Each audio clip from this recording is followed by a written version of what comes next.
The following podcast contains opinion and commentary protected under the First Amendment and fair use, as well as public records and freedom of information laws. The content may include adult themes, adult concepts, and adult language not suitable for all audiences. For the safety of all, no viewer should ever engage with, interact with, seek out, or contact in any way persons being discussed, including those under criminal prosecution, and especially those that state, "It's not like I've gone and killed somebody!" Viewer discretion is advised.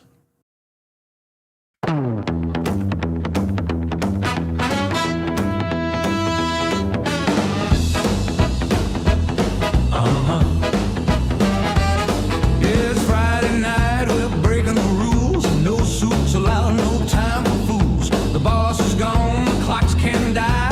We're off the rails, yeah, we're going live. Friday night fuckery, light up the sound. Crank that chaos, spin it around. Laughs get loud and the truth don't hide. Friday night fuckery, we're going live. The drinks are cold, the mics are hot. You never know what kind of show you've got. We talk some trash, we cross some lines, but that's the point, it's our time to shine. Friday night fuckery, light up the sound. Crank that chaos, spin it around. Laughs get loud and the truth don't hide. Friday night fuckery, we're going live. No scripts, no filters, no plan. Just pure, uncut Friday night mayhem.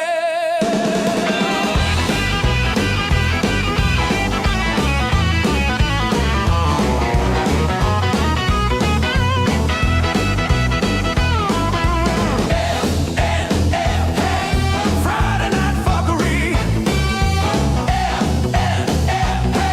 Come on and roll with me. Friday night fuckery. Friday night fuckery. Friday night fuckery. Light up the sound. The world's gone crazy, so let's burn it down. Laughs get loud and the truth won't hide. Friday night fuckery. We're going live. It's chaos. It's comedy. It's everything you shouldn't do. It's Friday night fuckery. It's Friday fuckery. It's Friday night fuckery. It's chaos.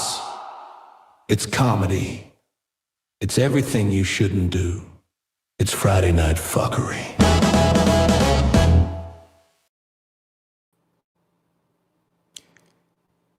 Well, good evening and welcome to another round of Friday Night Fuckery.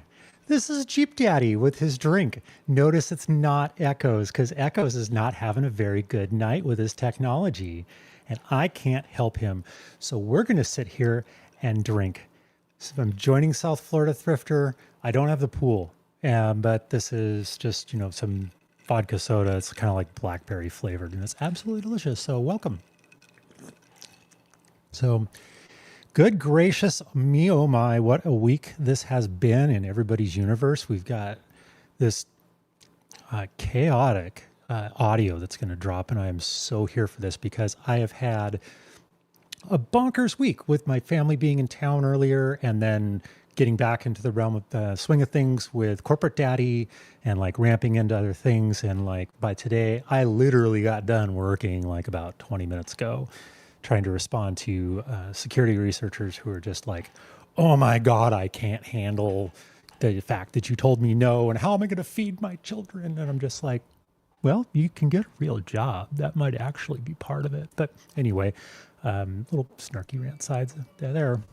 But yes, I need a brain break from all that nonsense, and I don't know why on God's green earth I am turning towards the Laura Owens universe for that.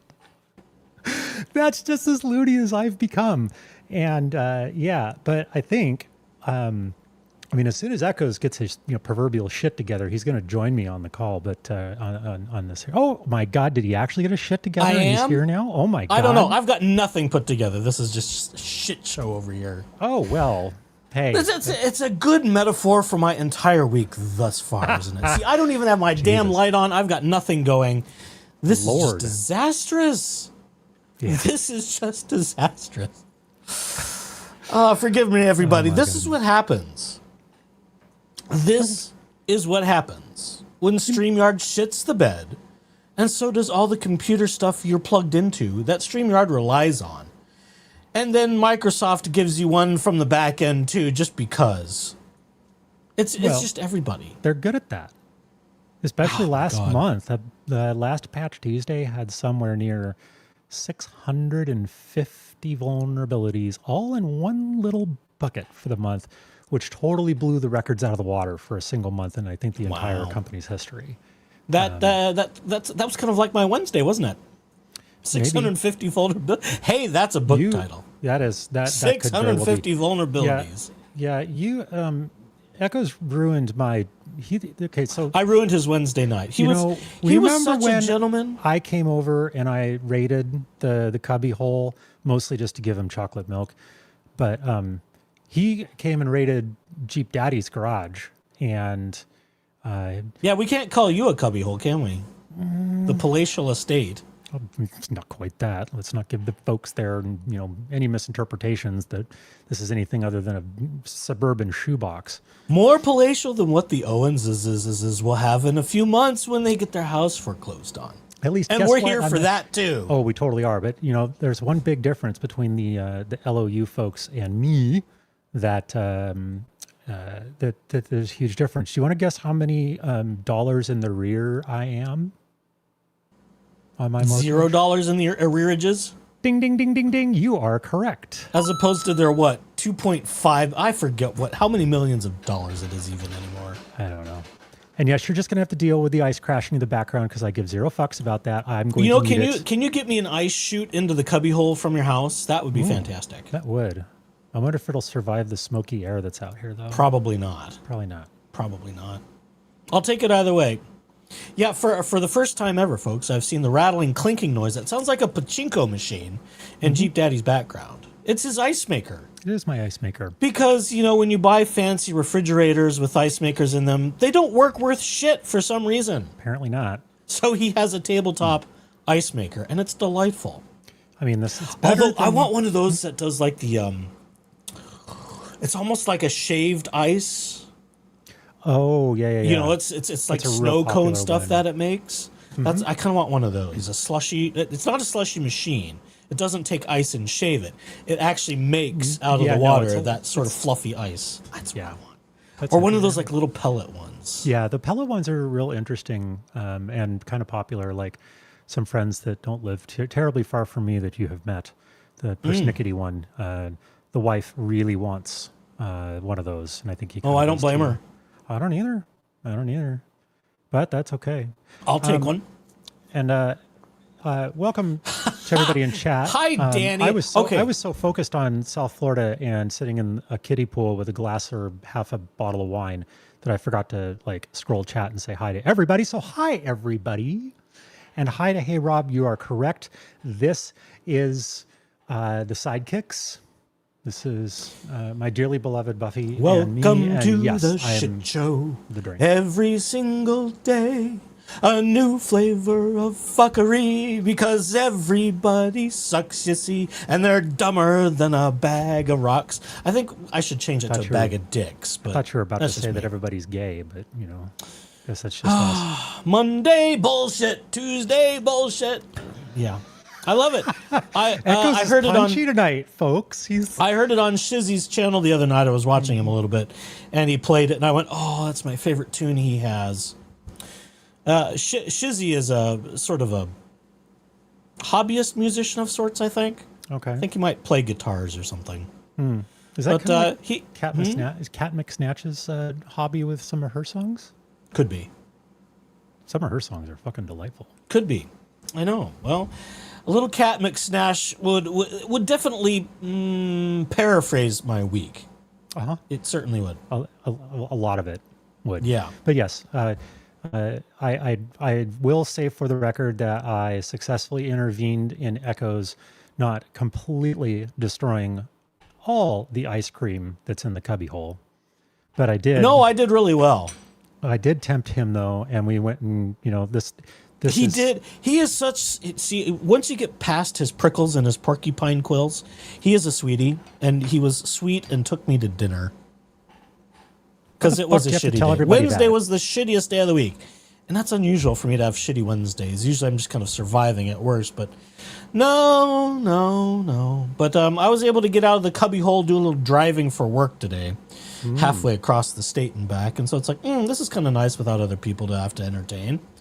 So I did some things, got out to where it's much hotter than this side of the world, and ew, gross. Went, ew, okay, let's get this done quick because it was like 98 degrees. I'm like, get me back home. This is crap. I don't want this crap.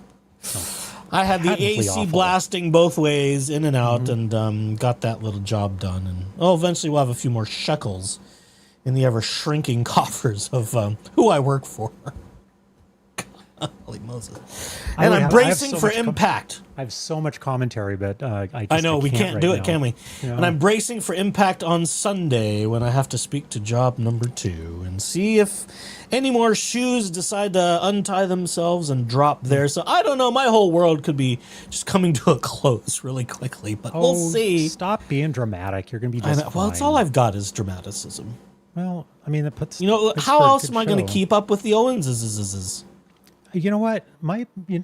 We can find you jobs. We can find you things to do. You can come over here and you can put my piano back together because I had it tuned and worked on today, and it is still in pieces all over my living room. Oh, you haven't put it all back yet? Oh, good heavens. So you're welcome to come over here and help me lift this 60-pound player stack and put it back. Well, you'll have to drag me out of the cubby. We have things to do tomorrow, so you'll have to drag me out of the cubby hole and then go up there, and then...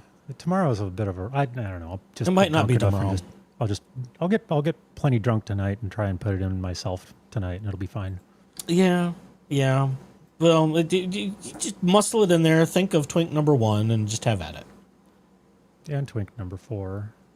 Okay, fine. Maybe twink number 2. Okay, fine. Twink number 2 is the piano twink. Maybe, I don't know if that skinny little guy can lift much. I don't think so. He is a twig. And he is a twig. That's something coming. I did have a coworker that was also rather twiggy, and he was stronger than I thought. So I don't know. I could be misjudging it, but I don't think he gets his hands dirty much, if you know what I mean. Well, probably not. He's got to keep his nails all pretty and stuff for all of those Petrovs he loves playing. Well, and he's got to look pretty for the rare times that the mother hen actually lets him be on video, which has not been recently. Yep. Yeah. I don't have your sound still loaded up because I don't know what fucking page to put them on, but I've given up. Although, I noticed someone else today. I was listening to them in my traveling tooth and froth, that they have been using some Mario sounds themselves, and I went, I wonder who gave them that idea. I wonder.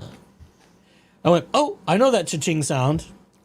Or no, it was the game over sound that they used. Oh, okay. There's a few of those.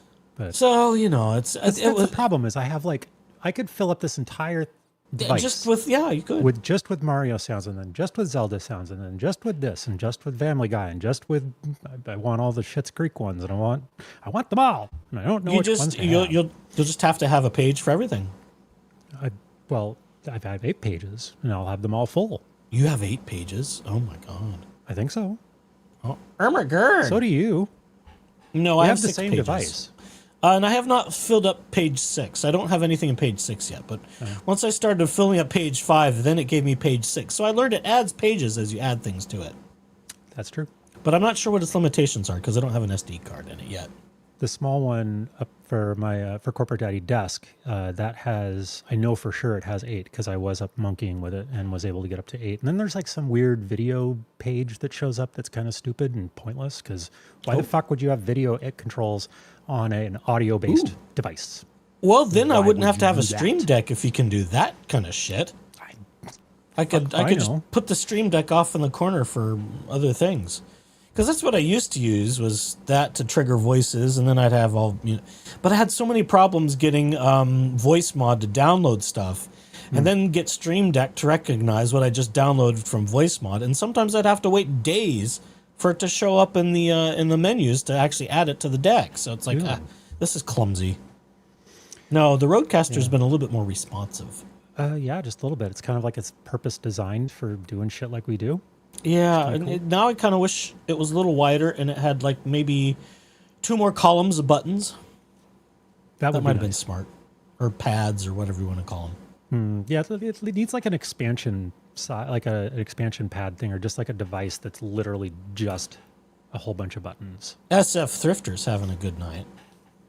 Starving, but now I have to put clothes on to cook. Well, you don't have to. You don't have to. Depends on your situation. I wouldn't cook bacon without some clothes on, but that's just put me. Something on, yeah, for that. That's just me. Well, I'm at least grateful that you gave me a heads up that you were going to toss me onto the screen at the beginning of this, rather than the last time that you did this, where you just literally put me up there, and I probably had this like look on my face, like what the fuck am I supposed to do now? You could have moose in the headlights sort of look. Yeah. Oh wait, Bruce isn't here yet, is he? Never mind. Is not Bruce here. is hopefully Bruce is on a hot date. Well, hopefully.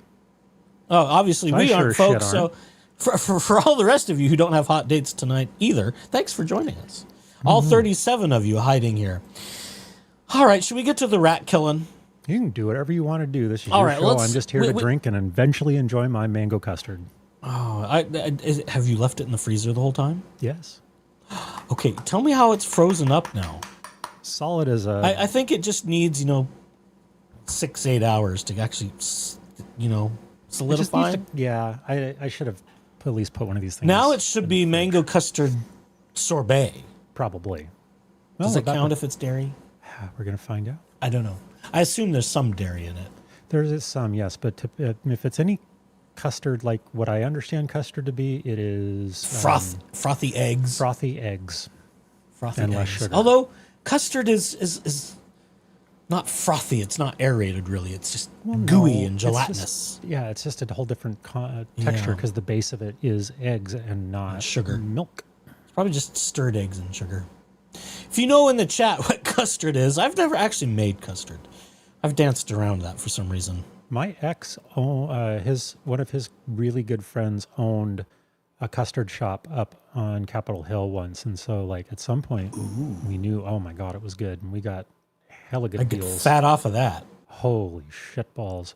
Sadly, it is no longer in existence, but it was made in the old school traditions, and that's exactly how she wanted to do it. And she sold her homemade cookies out of that thing too. Like, it was good, but sadly, it just could not compete with the Molly Moons and the what's the other big one? Snoqualmie ice cream or got me. Sasquatch fuck if I beats the hell out of me. They seem to come and go every 5 or 10 years. Yeah. Well, Rob, let's see. Sell a custard Jeep? What do you mean? Did they sell is he talking to you or is he referencing custard-filled Jeeps? I mean, Teresa says, custard-filled donuts. I agree with Teresa. Give me those custardy donuts. And I'll accept all kinds of custardy-filled donuts because I'm just that sort of trashy. Yeah.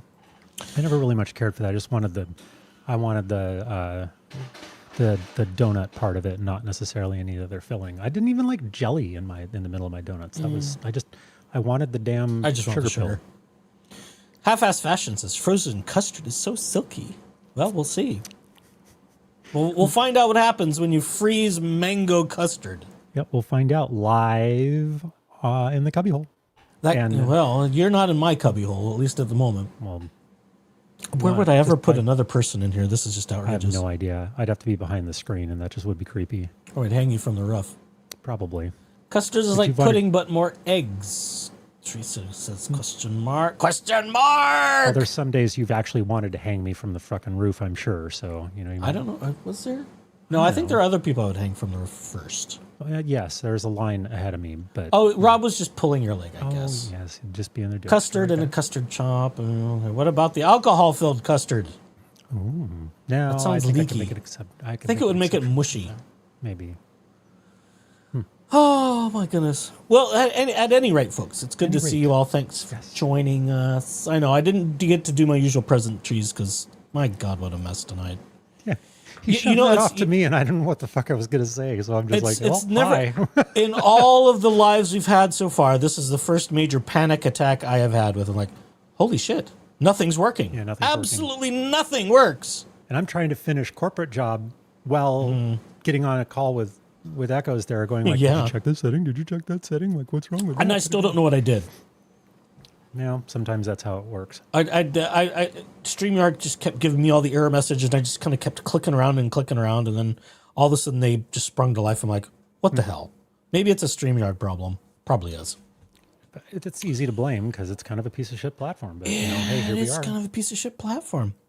It really is. I mean, but yeah, what other options do we have, right? Not a lot. Not many. Not until the dirty corporate studios release something better. Oh, Christ almighty. I got a ways to go for that. I know. All right, folks. So why are we here tonight? Someone had a bankruptcy. I've been asking myself that question all night. Oh, wait. Well, other than for Jeep Daddy and all of you lovely folks to join him in your adult beverage of choice, which mazel tov to you all. I'm on jug number 2 today.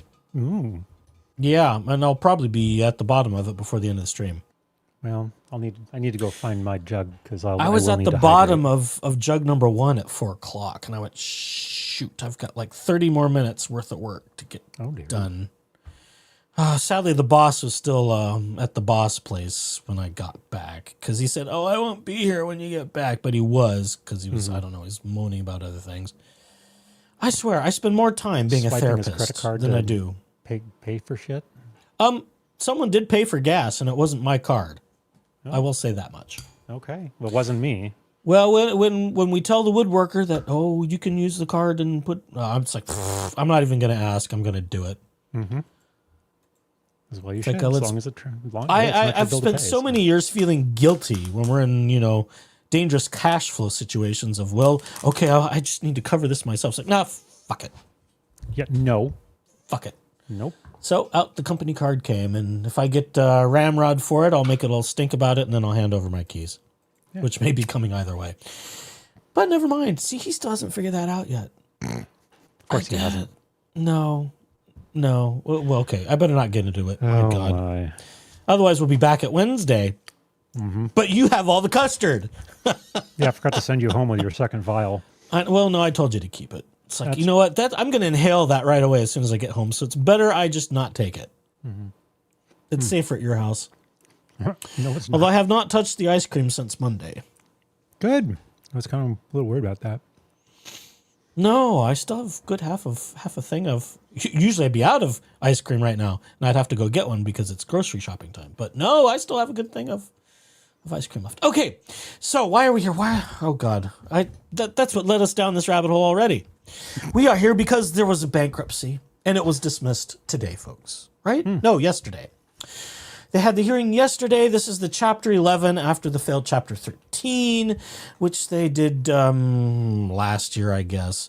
So they finally came together, and in front of the judge, talked about dismissing the Chapter 11 bankruptcy because, let's be frank, folks, the Owenses are a bunch of fraudsters that are just, I don't know. I don't know if it's psychosis that allows them to get away with how they get away with things. They just kind of bumble around and do these fraudy things, and no one seems to pay them any mind because they're either just too nutty to bother with or they're so destitute in how they spend their money that they're not worth going after. It's the strangest things. Strangest things. So we have GoFundMe frauding, we have bankruptcy frauding, in my opinion. All of these are my opinions, of course. That's why we have the disclaimer. Oh, I was going to add to the disclaimer, because I'm also soliciting people to get back their GoFundMe from the Owenses. Now that it's dismissed, if you gave the Owens family griftathon their GoFundMe for Ronn Owens, a voice of a generation, or whatever the hell they called it, you can petition GoFundMe. You know what? That's the other that's the other tab I needed to bring up again. You can petition GoFundMe. It's not a difficult process to get your money back.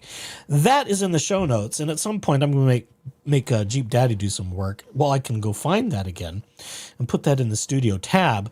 And then I can solicit if anyone within the earshot of my voice, including the evil Owenses, of which one of whom is probably listening, you can go petition GoFundMe to get your money back. There's a form you can fill out. There's actually more than one way you can do it. So we're going to share a little bit of that with you at some point, maybe after we cover the bankruptcy crap. We also have some douche canoe stuff tonight, too, but I don't know if we'll get that far. One thing at a time. Yeah, we'll see. I can only handle so much right now. And it's been such an Fucking evil... canoe. Yes, it's been such an awful week. I didn't want to do much of anything. I was going to sit this one out because I was just not in the mood, but I'm like, you know what? Friday's not a bad day. Let's crank the AC in the cubby hole. And oh, look, and we had audio. See, I didn't know the audio dropped when it did because I was on the road. I was behind the wheel of a car and couldn't look at my phone. So the audio dropped of the bankruptcy proceeding, but let's start where we left off. And that would be with Queen Jennifer's latest filing. This is what happened before the hearing. So this would be a brief 12 pages because unlike Douche Canoe, she can, write very concisely and accurately. And that's what we'll start with. And then we'll get to the audio and then we'll move on to some other juicy tidbits for this evening. So we have the United States Trustee supplemental response to the debtor's motion to dismiss. Oh, you know what? I can't use a voice. This is Queen Jennifer. This isn't any of the Owenses, so I have to do this do this a little more deadpan, I suppose. All right, the UST, by and through undersigned counsel, files this supplemental response to the motion to dismiss case, docket number 57, filed by the debtors, Elizabeth Ann Naylor Owens, a.k.a. DBA Jan Black. The Black Chair, Jan Black, and Ronn Stephen Owens, also known as debtors. Thank you very much. Stefan. And respectfully submits the following. Bold, italics, underlined, etc. Memorandum of points and authorities. Background. The debtors filed their bankruptcy, their voluntary bankruptcy petition under Chapter 11 of the US Bankruptcy Code. Debtors previously filed a voluntary bankruptcy petition in this court under Chapter 13 of the Code on August 14th, 2025. See, we're almost exactly a year ago. Wild. Under that case number, the Chapter 13 was dismissed on January 26th of this year based on debtors' failure to comply with recommendations of the Chapter 13 trustee with respect to the debtors' Chapter 13 plan. Really, they didn't have a plan. Nor did they have all the information, nor did they have consistent disclosures. This has been a problem with them because you know what? They like moving money around. Some people call it a problem. Other people call it a strategy. I call it a scam and I call it a fraud. Well, same. That's what I call it. Because when you're trying to mislead the court so that you can gain the pecuniary advantage of staying the foreclosure of your home that you are in arrears nearly $200 and something thousand for, and it's underwater on top of it, you're effed. And Just they were talking about the the creditors and sort of the lack of response of things. You'll hear that in the audio, and I was kind of scratching my head. It's like, did they borrow money from somebody they knew on the inside too? It makes you ask even more questions than you want to have answered, really. Mm-hmm. Okay, so failure Chapter 13 plan. Debtors filed this case, that being the Chapter 11, on May 22nd of 2026, less than 4 months after the Chapter 13 was dismissed. On June 8th of 26, the debtors filed their emergency motion to continue the Section 362 stay, to which the UST objected. The UST incorporates the UST's objection to the motion to continue to stay as if fully set forth herein. The stay being, what they wanted, which was to never have to pay a dime for their house and never have to leave it and never be booted for being deadbeats. Mm-hmm. Because that's what they are. Yep. They're deadbeats. They don't pay their bills. I don't know where all the money goes other than to Laura's scheming. That seems to be, in my opinion, the vast majority. Seems to go, doesn't it? Well, it seems to. And according to some, Laura had unfettered access to mommy and daddy's bank accounts. So there's that. Yeah. See, Danny says music for this, but yeah. Danny says, I'm not saying that the misleading GoFundMe wasn't part of their fraud, just that donors to GoFundMe as a whole don't have a guarantee on how the dollars will be spent. Aha! But there are terms of service from GoFundMe for which one not only establishes their account, but the... What would you call that? The object for which you are soliciting GoFundMe funds. funds. Right. If it's like on because it's supposed to be a donation-ish or donation adjacent type platform. And I suppose like if you're using it for, purportedly using it for fraudulent means or deceptive means, again, purportedly, then it's probably against some TOS in there somewhere. Do you imagine that? Yeah, I can guarantee. When those funds are being used for purposes other than what they were mentioned, and it is discovered such, as it was in the case of these bankruptcy hearings and proceedings, that is considered GoFundMe fraud. Mm-hmm. When we elicit in our commentary, and I've read it so many times I could almost recite it, that, Ronn Owens has suffered so many health problems, he's had all these challenges with blah, blah, blah, blah, blah, blah, blah, we need to give back to the man that gave us so much. Right, the implication is that we need to give money to Ron for all of the problems and health issues, because it states quite emphatically all the health issues he's going through. So the implication is that GoFundMe is towards helping this guy who's facing some medical challenges and the related expense, which turns out to be mostly not true, according to the testimony in the bankruptcy hearings we have heard thus far. So what happens? What? No. What? Oh, no. No. Oh, no. So when you decide to pay off Macy's cards with GoFundMe funds, and you decide to pay at least one of Laura's criminal defense attorneys with GoFundMe funds, and you decide to do other things with GoFundMe funds other than what you suggest in your write-up, I consider that GoFundMe fraud. And I would be willing to bet, once the platform gets, a hard copy of the audio of those proceedings where we admit these things, I would suspect that everybody who's petitioned GoFundMe, that their GoFundMe, the Owens' GoFundMe, is essentially fraud, that it might actually get taken down. But I don't work for GoFundMe. I don't know how they decide those things. I know many people have submitted complaints to GoFundMe that they are, in fact, frauding on it. And now that there is hardcore evidence, it should be, theoretically, much easier for GoFundMe to not solicit, that's the wrong word, to make a decision. Fall back. Yes. Well, I mean, people can always request refunds. That's not the thing. But to take down that griftathon from the Owens family for the benefit of enriching themselves because they can't manage their money wisely, that needs to come to the attention of the platform. Mm-hmm. Oh, yeah. Without I'm feeling self-righteous. Can you tell? No. It's very subtle tonight. Me never. Object of subtlety right over there across below me on the screen here. But beneath you? Aren't you lucky? See, look, you get to be on top today. Aren't you feeling special? Oh, I could make all the comments in the world, but... You could. It would be funny. I won't stop you. Yeah. Oh, let's see. Okay.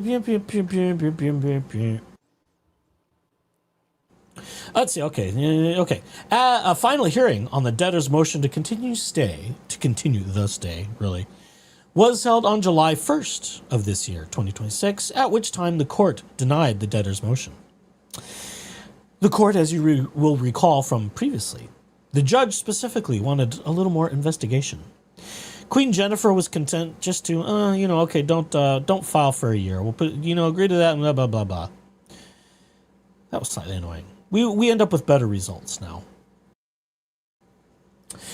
Let's see. The UST filed a limited objection to that motion, requesting that the case be dismissed with a prejudice and a 1-year bar to refiling. That's docket number 61.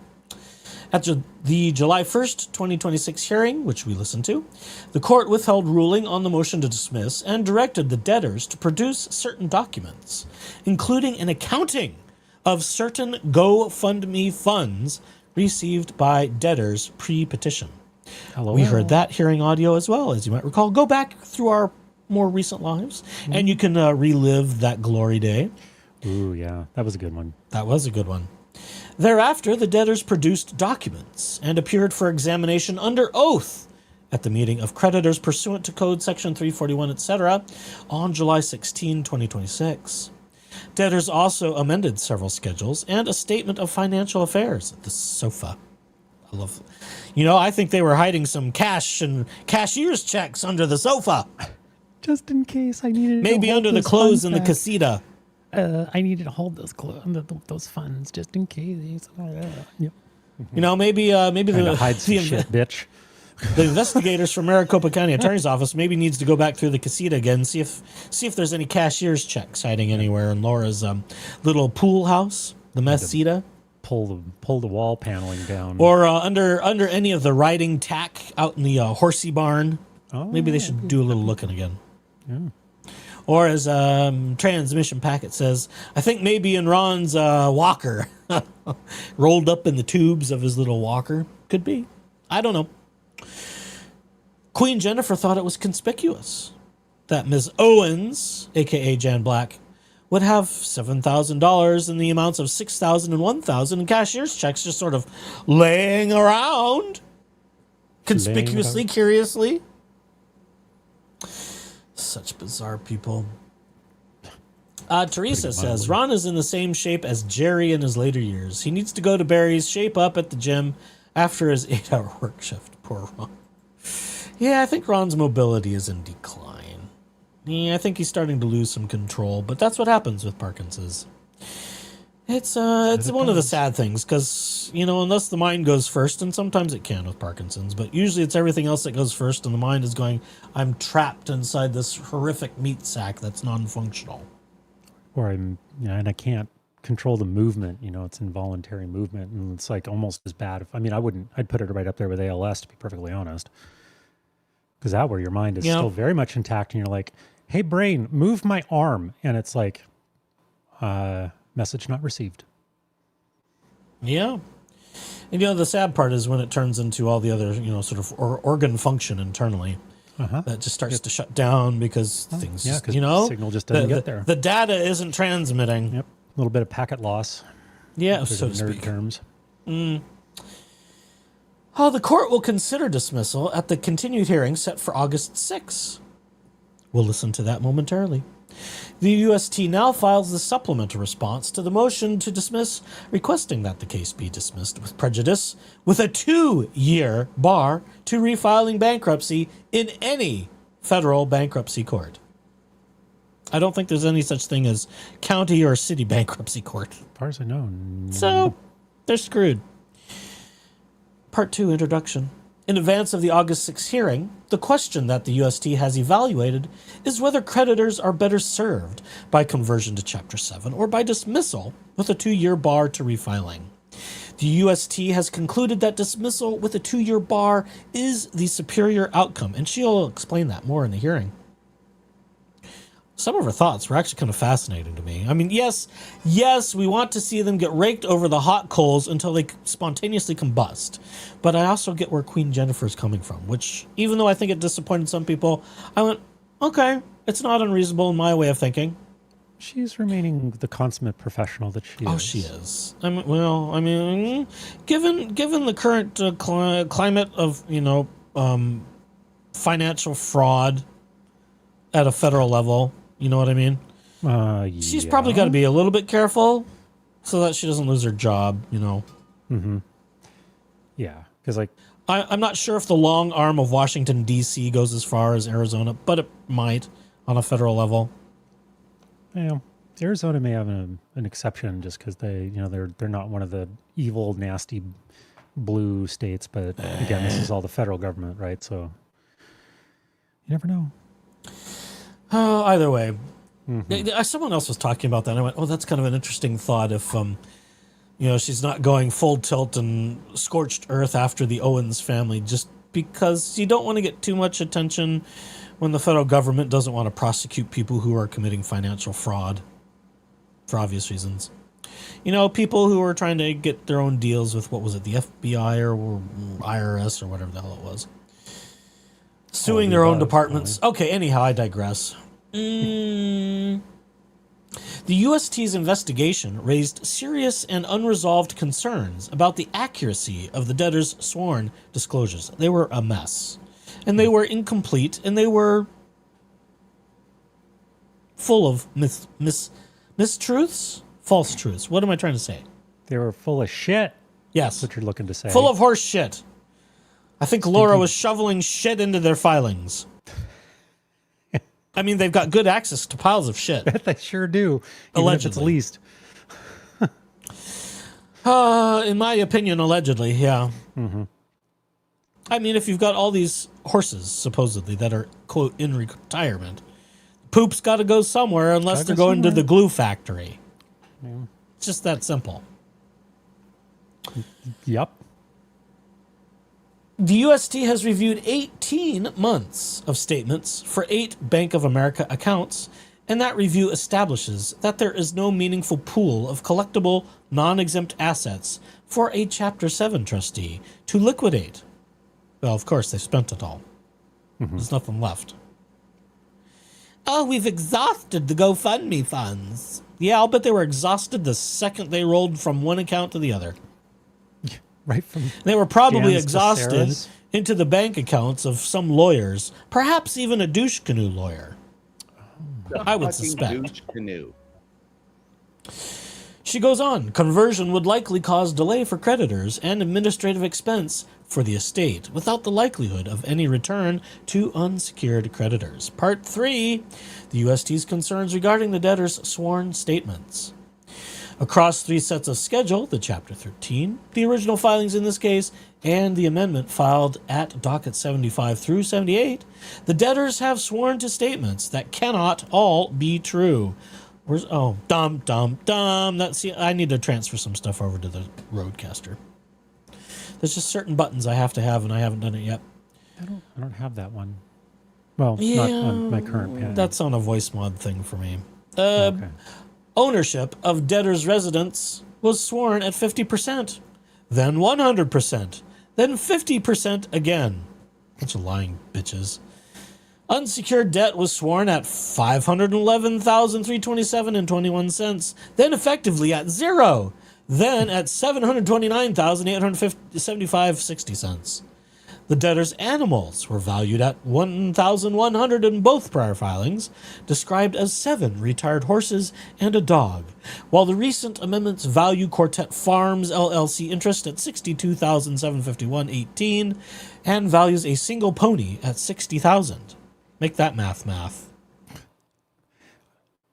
I was just about to say girl math, but I think we got to change that to Owens math, because that's like, that would be offensive to girl math. It would be offensive to the girl math. I don't like that anyway, but you know. It would be offensive to the girl math.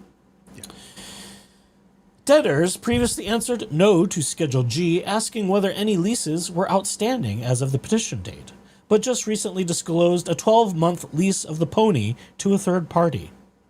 Neither prior filing disclosed business income, yet the SOFA amendment reports gross business income of $40,785 for 2024, $81,059 for 25, and $26,172 for 2026. Neither prior filing disclosed GoFundMe income, yet the debtors had received more than $100,000 from GoFundMe donations. The amendments recently filed now disclose the receipt of $131,590 of GoFundMe funds in 2025 alone, and yet it's up to $138,000+ right now. So it's still dribbling in. Item 13 of the SOFA asks for all gifts over $600 per person within 2 years before the petition date. Twice, the debtors stated under oath that there were none, but the recent amendment now discloses $19,608 in gifts to daughter Laura Owens. I'm sure that's not the end of it. No. If we count all the money that went to all these attorneys, and we paid for her car, we paid for the insurance, we paid for her girly things and her clothes, probably a lot of which bought at Macy's, I would assume, allegedly, supposedly. How about that? Gee. Probably all the horsey things. What else? Where doesn't it end? The only commentary I basically have is I just... Indeed. TX says, I need to learn this single girl math I keep hearing about. I don't know. I don't know about single girl math. Can't help you there. Single dude math I could help you out with a little bit. Single dude math. Yeah, that at least single gay dude math I can help you with that. Yeah, true. Previously, debtors swore twice, not once, folks, but twice, that they had made no payments on a debt owed to anyone who was an insider within 1 year before the petition date. But the recent amendment now discloses $21,056 paid on behalf of debtor's daughter, Sarah Owens Navarro. I almost said Navarro Owens, only because I know that's her name. In May 2025, March 2026, and May 26. So not all that long ago, we're paying money. I don't know. Some people have theorized that we're I'm suspicious of it too. We're floating money in Sister Sarah's direction, and Mommy and Daddy will end up moving there at some point. God, maybe with Laura in tow. Oh, God help the state of California again if they move back. Until recent amendments, debtor Naylor's membership and manager interest in the Good Luck Shop LLC went undisclosed in both cases, even after the Arizona Department of Revenue raised it in the Chapter 13. Ooh, so the ADR went snooping. What else are they hiding?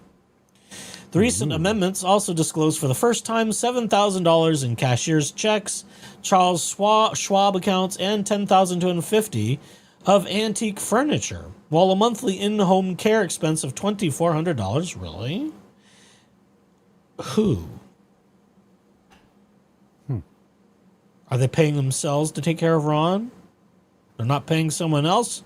Well, regularly, based on what we see. I think you kind of can.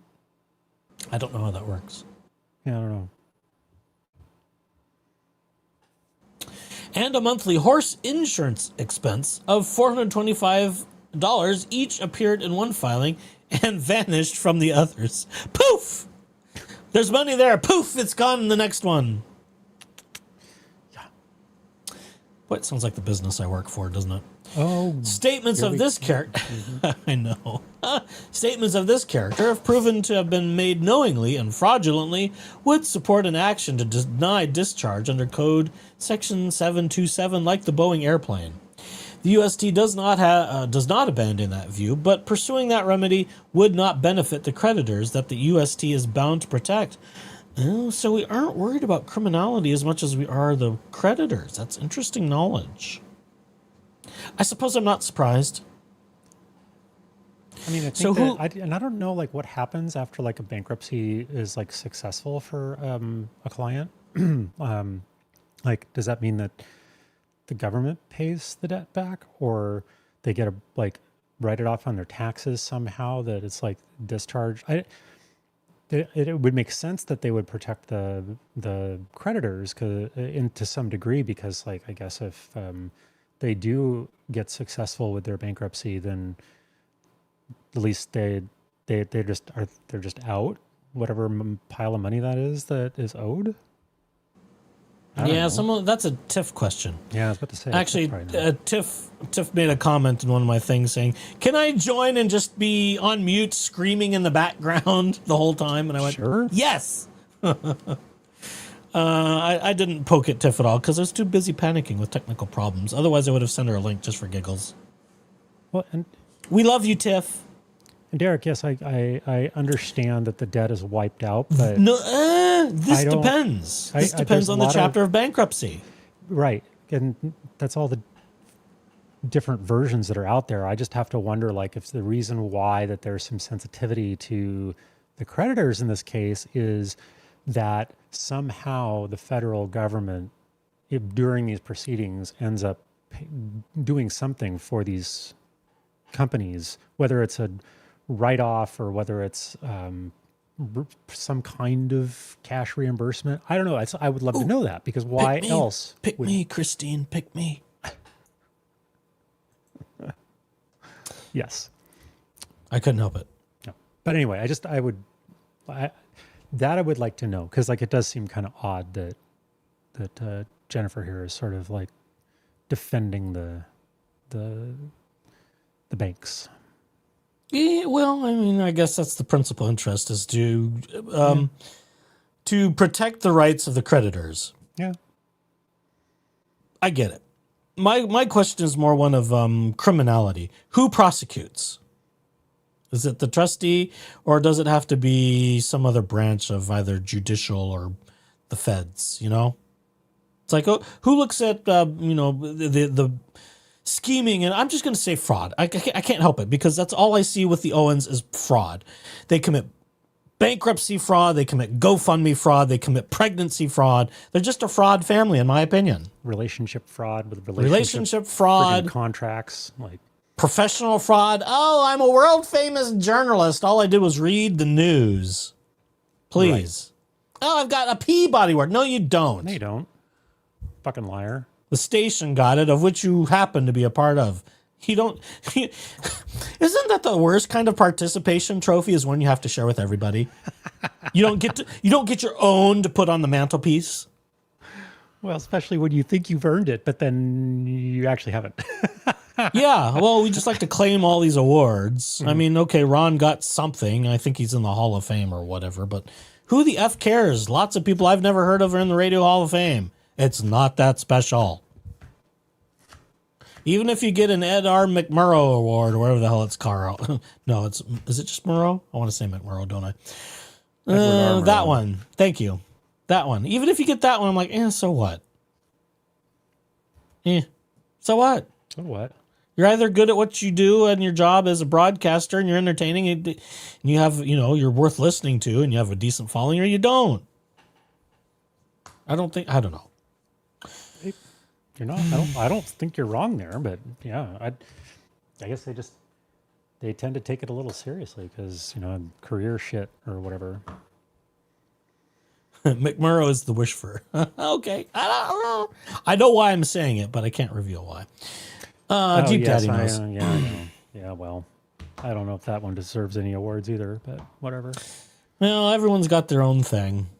True. Who am I to tell them otherwise? And if it works for them and they can make a living, whatever. That's what you do, especially on the socials. Yeah, it's what you do. Let's see. Would not benefit. Okay, part 4. We're at part 4. We're not doing too badly. This is page 5. Oh, we're doing okay. Code section 1112B1 directs the court on a finding of cause to convert or dismiss, quote, whichever is in the best interests of the creditors and the estate, end quote. Okay, see, there we go. There's some reasons why. Conversion satisfies that standard only if a trustee would have something to administer. Here, a trustee would not. The debtor's residence is secured by liens exceeding $1.9 million against a value the debtors themselves place between $1.5 million and $1.569, with a first position arrearage above $191,000 that continues to accrue. There is no equity, and a trustee would likely abandon the residence under Code Section 554A. The animals present no value for creditors for a different reason. Whatever the pony is worth, and the $60,000 figure is the debtor's own estimate, the estate would have to take custody of a living animal and expend estate funds on shelter, food, and maintenance. The debtor's records reflect that those costs include boarding fees, feed and supply purchases, veterinary services, and association fees, aggregating $38,499 in horse and farm expense over 18 months. All the money's going to Laura's schemes and needs and wants. The money's going to Laura. Yep. I'm going to disappear for a minute because I need to go get a drink and find my water. And I'll be back. Go pay your water bill. Now I can get through it faster. A trustee would need to fund boarding, feed, veterinary care, or not. I might just have to digress a few more times. Insurance and transport from an estate with no cash. Would need a specialized broker to reach a narrow market, and would do so while the animal remains subject to a 12-month lease. The 7 remaining horses are described in every filing as retired, which is to say they have no market and cost money every day. Why would you keep so many things? They're more valuable as glue. Custody and sale expenses payable ahead of unsecured creditors under Code Section 503B would likely meet or exceed any proceeds realized by the Chapter 7 trustee, who must close the estate as expeditiously as is compatible with the best interests of the parties in interest. There are no other parent non-exempt assets for a Chapter 7 trustee to administer. The amended schedule discloses Schwab holdings of $831.84 and retirement accounts of $172.02 and $102.66 that are excluded or exempt, and income consisting of exempt Social Security and pension payments. Okay. I'm not a lawyer. I don't know. Remaining personal property is largely exempt under Arizona law and worth little net of the costs of collection and sale. And household goods held in storage secure roughly $26,000 in unpaid charges. The insider transfers described above are the only theoretically available assets as avoidable transactions, but realizing on them would require adversary proceedings under Code Sections 547 and 8, funded by an estate with no unencumbered cash. Moreover, a Chapter 7 trustee may eventually determine that the transferees are uncollectible. Collection from Laura Owens is already called into question by the fact that Laura Owens recently filed her own Chapter 7 filing in this court, which was ultimately dismissed because David Gingras told her that you hit that big red button that says bankruptcy, boop, and it all goes away.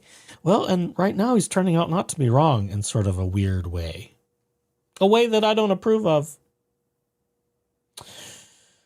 Yikes, which means all of this crap was going on and they had no money to engage in the stupidity they did. All of their vexatious litigation was all a farce. They probably used credit to pay a lot of it, in my opinion, I assume. It's horrific. Don't go mucking about in the court system if you're paying by credit. It'll bite you later because it piles up to hundreds of thousands of dollars of its own, which Laura Owens still owes Clayton Echard for her paternity fraud. Section 5. The GoFundMe funds are beyond recovery, and any remedy lies outside bankruptcy. This made me sad. But there's possibilities. There is possibilities. The UST has particular concern about the GoFundMe proceeds, as she rightfully should, because we called it as fraud from the beginning. I did. Some people kind of wrinkled their nose and went, we don't know. But because we had the whole sob story about Ronn's medical needs. He had cancer 4 times. He has a heart condition. Oh, boo-hoo, sob, sob. Where's my little violin? Turns out yet again, I was right. GoFundMe was just a front. Just another source of income to try and stick a finger in the leaking dike of hemorrhaging money because they can't control themselves. They have no control. They have no financial self-control whatsoever. Oh, Laura needs this. We better pay that $50,000. Oh, Laura needs this horse show. We better pay that $12,000 or whatever it is. Oh, Laura needs to do that. She wants to go to do this and go do that. And we have to do that and this, that, and the other. And we have to have this pile of clothes. Laura needs. Laura. It's all Laura's needs. Laura is so needy. She needs all the things. And those things cost money. Oh my God. The debtors received approximately $132,480 in GoFundMe payouts into a single account, approximately $109,290 of it in January 2025. The campaign solicited the public by reference to debtor Owens' Parkinson's disease, history of cancer and cardiac condition, and included the representation that his medical struggles had taken a toll both physically and financially. Over the 18 months reviewed, healthcare and pharmacy disbursements from all 8 accounts totaled $17,209. Wow, roughly 2.7% of net spending. Is that everybody under the one roof, $17,000? Surely it's not just Ronn Owens. Surely not. Oh, it's not very clear, is it? Roughly 2.7% of net spending, while discretionary spending totaled $191,192. In the period during which the funds were deposited, $118,898 was dispersed, including $61,654.75 of mortgage payments, thousands of dollars of consumer credit card payments, $44,375 in capital contributions to the debtors' limited liability companies, transfers to their adult daughters retail and online shopping, food delivery exceeding $1,200 a month, restaurants, subscriptions, and travel. Sweet baby Jesus. The facts raise a serious question whether donors received what they were promised, but it is not a question the UST can answer here. The remedy available to the UST is an action under Code Section 727 to deny a discharge. That section protects the integrity of the bankruptcy process and preserves creditors' claims. It compensates no one. A judgment denying discharge would return not a single dollar to a donor, would create no fund, and would not adjudicate whether the representations on a fundraising page were true. The donors and GoFundMe Inc. are the parties withstanding to pursue whatever legal remedies exist as to the solicitation and application of donated funds in a forum outside of bankruptcy. Moreover, based on the UST's review of recent bank records, the GoFundMe funds have been fully expended and the accounts carry nominal balances. Therefore, recovery of any funds for the benefit of creditors by a Chapter 7 trustee would require multiple preference actions by an estate that lacks unencumbered assets to fund such lawsuits. Oh, I can see where this is going already. In other words, what about prosecuting them would cost too much. Well, yeah, what are you going to get out of it? What was all that nonsense about transparency I was seeing flying through chat there? Who was trying to be transparent? Just Not them. no, well, Because the truth lies in the context, Your Honor. a context. Yeah. God. That was the best bullshit statement of this whole campaign, thing. too. The smear campaign. Oh, so, I told Hellville to update her merch, and she needs a water because she likes to say hydrate time, in some of her lives. And so I put on Hellville saying, oh, Hellville, you need to update your merch. You need to get a thing that says hydrate with Hellville. Ah, yeah. New That'll be merch. Perfect. See, people should just hire me as a consultant. The best interests of creditors and the estate favor dismissal. If the case is converted, creditors will be relegated to waiting to pursue their rights while likely standing to receive nothing from a Chapter 7 liquidation. A Chapter 7 trustee would be appointed, a new meeting of creditors convened, and the estate would remain open through investigation and abandonment. If the UST filed a complaint objecting to discharge, the deadline would run 60 days after the first date for the meeting of creditors under federal rule that thing. A contested Code Section 727 action would then require discovery, depositions, motion practice, and trial. At least a year would pass between conversion and judgment. Well, that's what they want. They want to kick the can down further the road. Well, their motion to dismiss was, let us have everything for free and leave us alone. The other option, just dismiss all my debt or dismiss well, that's what they were looking for. Well, yeah, she doesn't understand the fuck that means because then the creditors are right back up their ass, trying to get their payments again. I mean, this woman is dumb. This is why rolling it over to a Chapter 7 is equally as not desirable, because it's going to just prolong the proceedings. And then the likelihood of anyone ever getting paid would be, well, about as zero as they are right now. Mm-hmm. And it's just elongating the formality. Tie it off now and let everyone get their pound of flesh out of the Owens' ass, rather than roll it over and let this dribble on for another year plus. Or if they roll it over for another year and they somehow, are able to, have Ron accidentally fall out of the second or third story window and, gee, that life insurance, it was current. Boy, howdy, I can just go ahead and make a claim there and then, I got all that money now. Oh, God, I can pay my Macy's bill. Got to pay that Macy's credit card. Via Sarah. I wonder if there's more than just a repayment money going in her direction, but what do I know? Amateur money laundering. Amateur my money less than laundering. humble opinion. Well, that's my humble opinion as well. Or not so humble opinion is often the case. No, you're not very humble tonight. No. I will not be. I refuse. Moreover, there is no guarantee that the UST would prevail under Code Section 727. In response to a Code Section 727 action, the debtors would likely attribute false statements to prior counsel and to debtor Owens' documented illness, and would likely argue that the amendment's evidence an intent to correct rather than conceal. The U.S.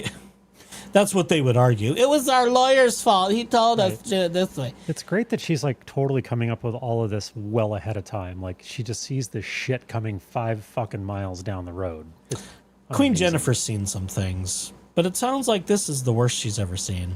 Well, yeah, she got damn frustrated with some of this stuff, which was delightful. I would have liked to have seen the heat a little bit hotter for them, but never mind. Yeah.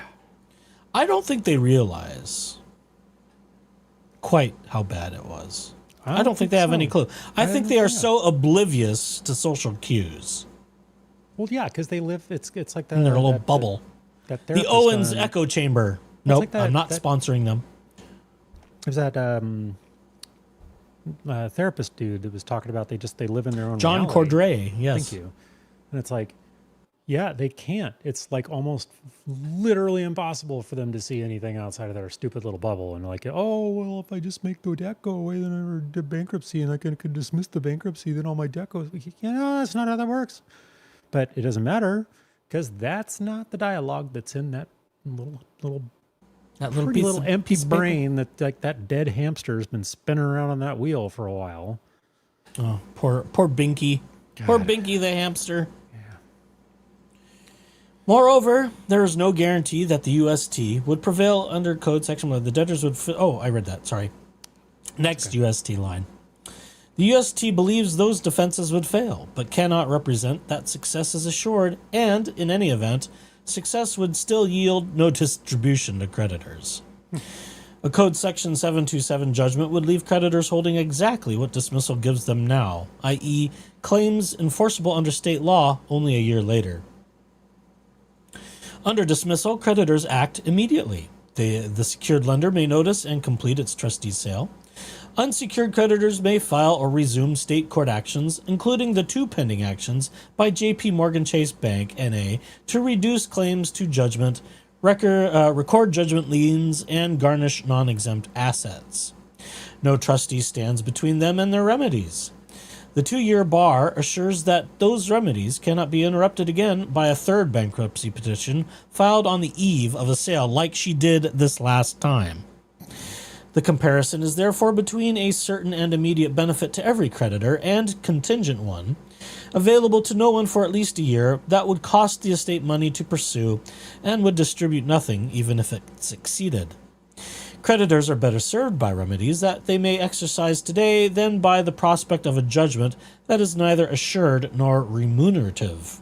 Ooh, I like that word, remunerative. Ooh, that's a good $10,000 word right Woo! there. There's a cocktail party word. With all your banker friends. TX heard Blinky and thought Pac-Man. I know, it's the first thing that came out of my head. Section 7. Sorry, count Roman V's and I's. Whew. I call that inflationary reading. 8, no, 7. Thank you. You're welcome. Thank you very much. I'll be here the rest of the evening. Cause exists to dismiss for bad faith, which also supports the 2-year bar. Cause exists independent of the debtor's own request for dismissal, and that same cause supports the 2-year bar to refiling. Code Section 349A provides that the dismissal of a case does not prejudice the debtor with regard to a subsequent filing, unless the court for cause orders otherwise. 11 U.S.C. emphasis added. The phrase, unless the court for cause otherwise orders otherwise, authorizes the bankruptcy court to dismiss the case with prejudice. Bad faith is a cause for dismissal with prejudice. The UST addressed each of the factors required to find bad faith in her stay objection, docket number 37. The same factors constitute cause for dismissal with prejudice, i.d. specifically, 1. The debtors made numerous misrepresentations in their pleadings in this case and in the Chapter 13. 2. The history of the debtors' filings and prior dismissals show a complete disregard of their basic obligations as bankruptcy debtors, including failing to file and produce tax returns and failing to cure substantial planned payment arrearages. 3.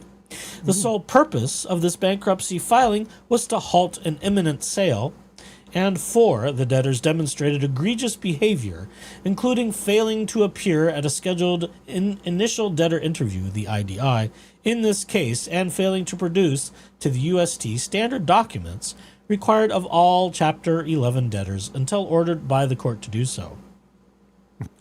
In the case of R.E. Corbin, etc., the court confirmed that the bankruptcy court has the authority to dismiss a bad faith case with prejudice. In considering whether dismissal with prejudice is permissible, the Corbin court cited the Second Circuit Court of Appeals decision in that case there, which held that the Bankruptcy Code authorizes bankruptcy courts to dismiss bankruptcies filed in bad faith with prejudice, that is, with a bar on future filings beyond the 180-day period contemplated by the Code. See all that case law.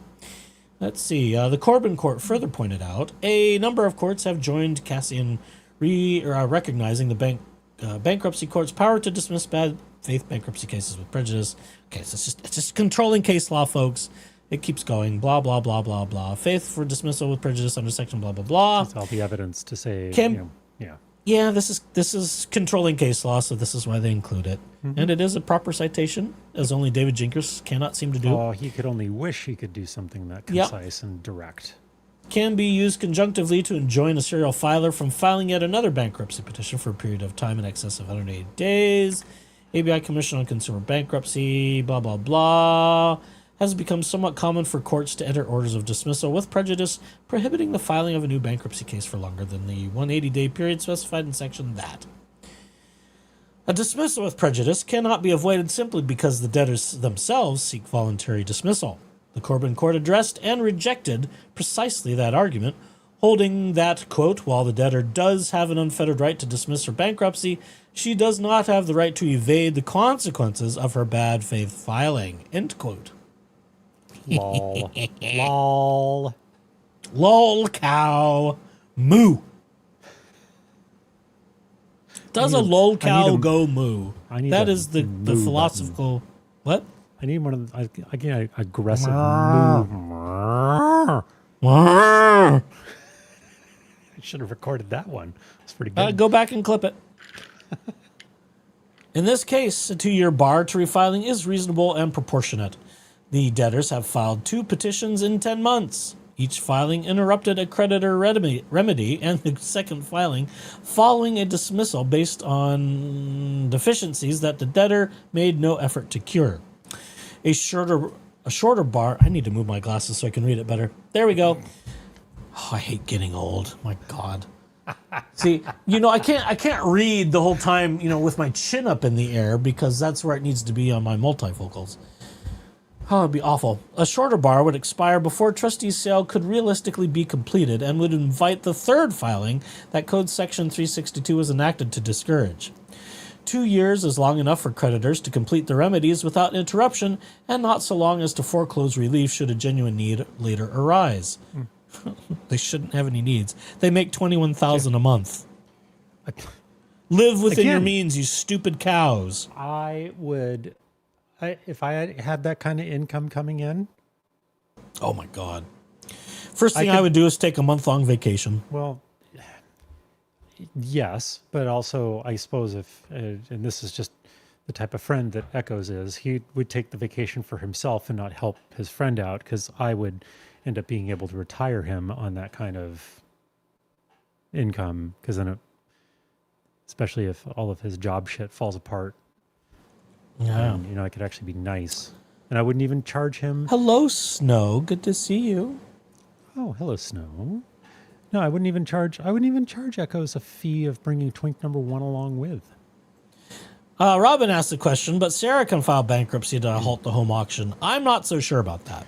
Well, there was a line in there earlier about some conjoiners that couldn't halt that or something at that point. Like, and I don't know if Sarah's on the. She's a co-signer for some of the mortgages, but she's not principal. So I'm not sure. I mean, I'm not a lawyer. I think that would be a tough sell. I will file bankruptcy for and in behalf of my parents. Well, you can't do that. Number one, she can't file bankruptcy to halt the parents' foreclosure because she is not the legitimate homeowner, and she can't file bankruptcy for and in behalf of somebody else. Yeah, that's right? not how that works. That's not how that works. She could file her own bankruptcy if they decide to come after her and collect for everything her and her husband Christian are worth. Oh, but she cannot file bankruptcy in behalf of mom and dad. So I think that one's off the table. They might try and prove me wrong. And I think they'll try and prove you wrong because that's just the type of because that's what they do and bullshit that they all do. They just keep putting spaghetti in that pot and trying to throw it at the wall. But that could be entertaining too. Sarah Owens Navarro files bankruptcy to try and keep her parents' house. That would be hysterical. Kind of would. The last thing she wants to do is have her name plastered all over the media, along with her mom and dad and sister. I don't think the Cutwater agency that she works for would necessarily like that kind of exposure. I don't think they would, but she seems really stupid enough to just keep on participating in this and think that, all I'm just getting is a couple of cash transfers or cashier's checks or something from, this GoFundMe. And it's like, what do you think is going to happen? What do you honestly think is going to happen if they start looking into this shit? It's only going to get worse. Trish Jacks's mom says to you, Jeep Daddy, do you mean that Echoes would be a kept man? It's just another form of bribery to get him to do the things that I need him to do for me. So maybe the answer is all yes. extortive. It's all extortive. More or less. More or less, yeah. Yeah. He would lock me up in a back room. I would get like a cup of water and, moldy bread. And I wouldn't give you moldy bread. I'd give you day-old bread. Be fine. Yeah. I do that all the time. Sometimes I have like 4-day-old bread. Yeah, but who's the one that texted me not long ago that said, get that thirsty bitch of a truck and trailer ready just in case? I know. Yeah, who's exploiting who? I know. Well, hey, it would not be me exploiting you. It would be job number 2, paying you for your time and fuel expense. Yeah, right. You think that would actually happen? Well, I said that it would be for certain cost, but it'd probably be cheaper than hiring somebody. Oh, it would. Quote unquote, professional movers. Oh, yeah. 1,000%. But, It's their problem to fix.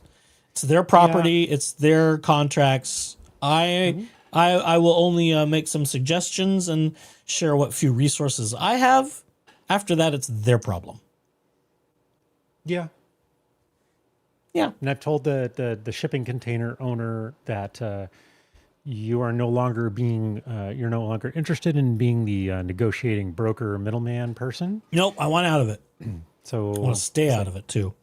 He's like, well, fine. Just if you want to pass my number along so that the entity in question can call on directly and make an offer on said storage container for their precious things. We'll talk about that later. By all means. We'll talk about that later. Yeah. They may or may not. I don't know. Someone may just want to, sell it all off at this point. Yeah, in which case I won't cry too hard about it because I have nothing at that point, left. Like aggressive resignation, it sounds like, but Maybe. We'll see what happens first. Yeah, well, I can't keep you now. I need that $21,000, and otherwise you're going to have to work for your fucking rent. Oh, well, I'm going to have to work either way. I've got bills to pay. Yeah. That's facts of life, folks, isn't it? Yeah, that's adulting. Welcome to adulting. Adulting. That's something you don't your parents don't tell you. It's like being an adult just costs a lot of money. Fuck. Make sure you have enough. Right. Yeah, maybe my parents tried to warn me not to go into what I did. We're not sponsored by anybody or anything. Certainly not YNAB, but I am a YNAB fan. It's kept me out of debt.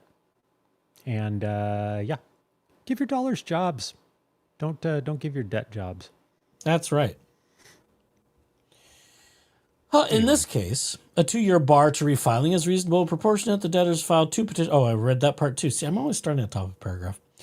A shorter bar would expire before a trustee sale could realistically be completed and would invite third-party filing. Okay, am I at the next one? 2 years is long enough. I have no idea where you're at. Interruption, so long as foreclosure relief should a genuine need. Okay, yeah. So we're at section number 8. 8.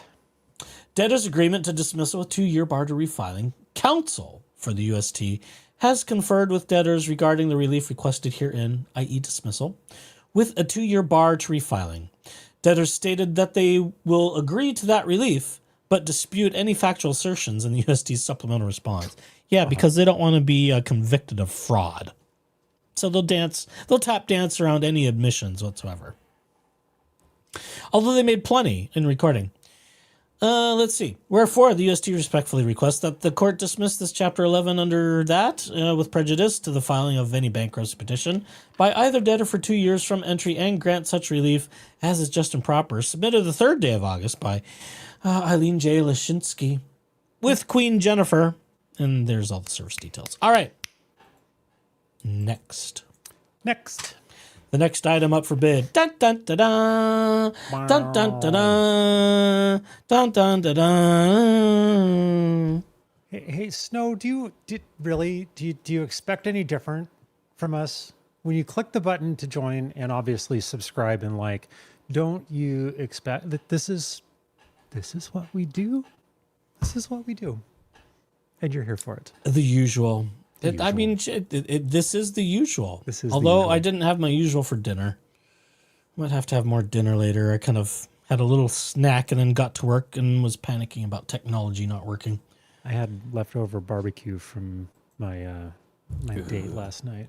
It was delicious. Ooh, we'll talk later. Mm-hmm. The barbecue or the date?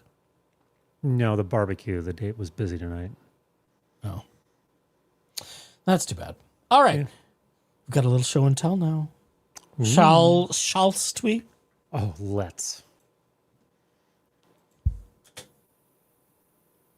As long as it works. It's gone. In the case 26-05144, Elizabeth Naylor and Ronald Owens.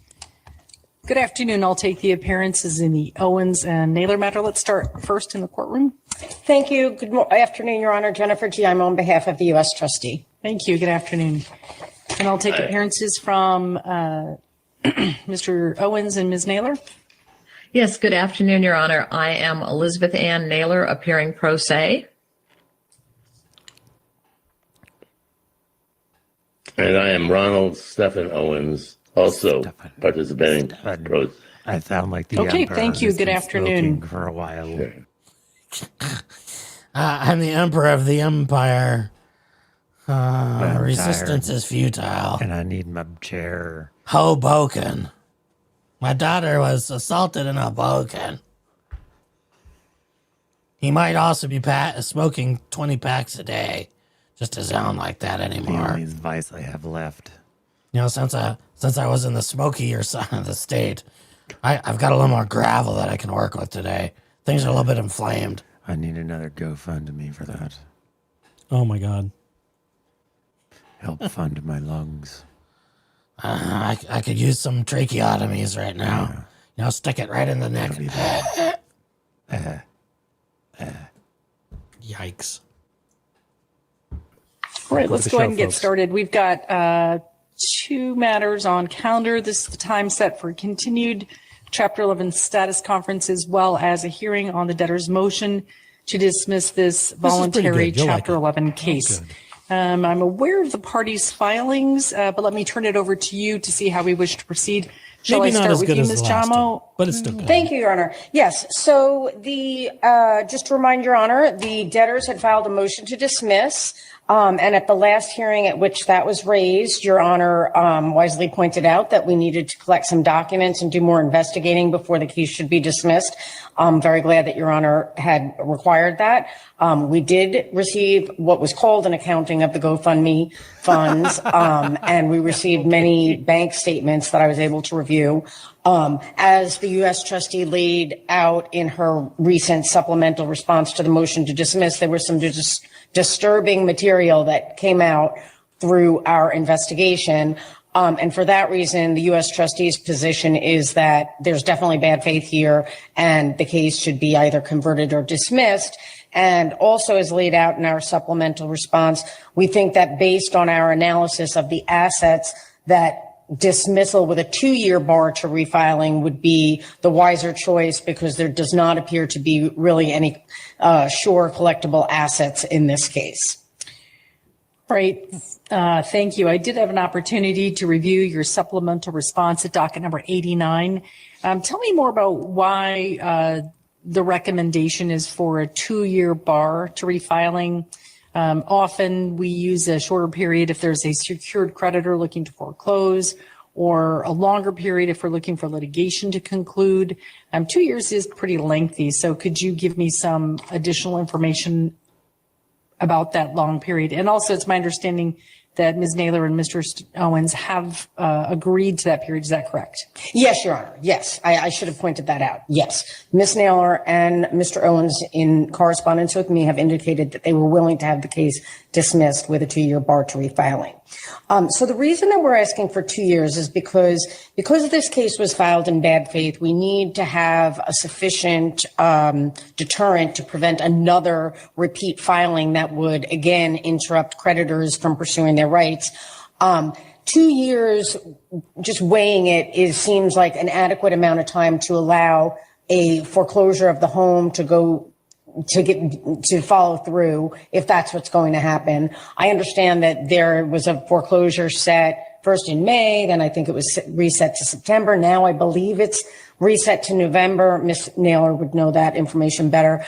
I don't know what is going on with that process, but it seems to me that that is the driving force behind these bankruptcies is the house, right? So I think that we absolutely need to give the creditor sufficient time to foreclose on the house if that's what's going to happen. I think 1 year might not necessarily do it, especially if they're trying to work something out. And so I feel like it's actually to the benefit of the debtors to have it be 2 years. So wait, did you just say it would be to the benefit of the debtors to be 2 years? Well, yeah, because maybe that gives because if there's that much leeway given to the mortgagee to foreclose on the property, maybe they'll be a little bit more willing to spend some time trying to work something out with them. Oh, I see. So should the mortgage company have additional time during which Ms. Naylor and Mr. Owens cannot file bankruptcy, they may be willing to enter into negotiations during that elongated period. Right, exactly. I understand. Thank you. So there's that. And also there were 2 lawsuits against the debtors that those can proceed. And I think that based on the information that we discovered and laid out in our supplemental response, there are potential claims, I believe, by GoFundMe Inc. or donors. We definitely need to make sure that there's sufficient amount of time to allow those parties to pursue any rights if they choose. I mean, I have no involvement in that, but just based on my own investigation. So I think 2 years gives an adequate amount of time and is proportionate to the bad faith that we've seen here. And it gives an adequate amount of time to allow creditors to pursue their rights in state court, which is really what we want, right? That's the best interest of the creditors. And yet it doesn't completely foreclose the debtors from refiling should the need arise later, but there's a sufficient buffer with a 2-year bar so that creditors won't be harmed yet again. Okay. Thank you for explaining that. Nice and strident. One reason I had Isn't that lovely? Yeah, it's just like here is the. It's very concise, and here's the reason why.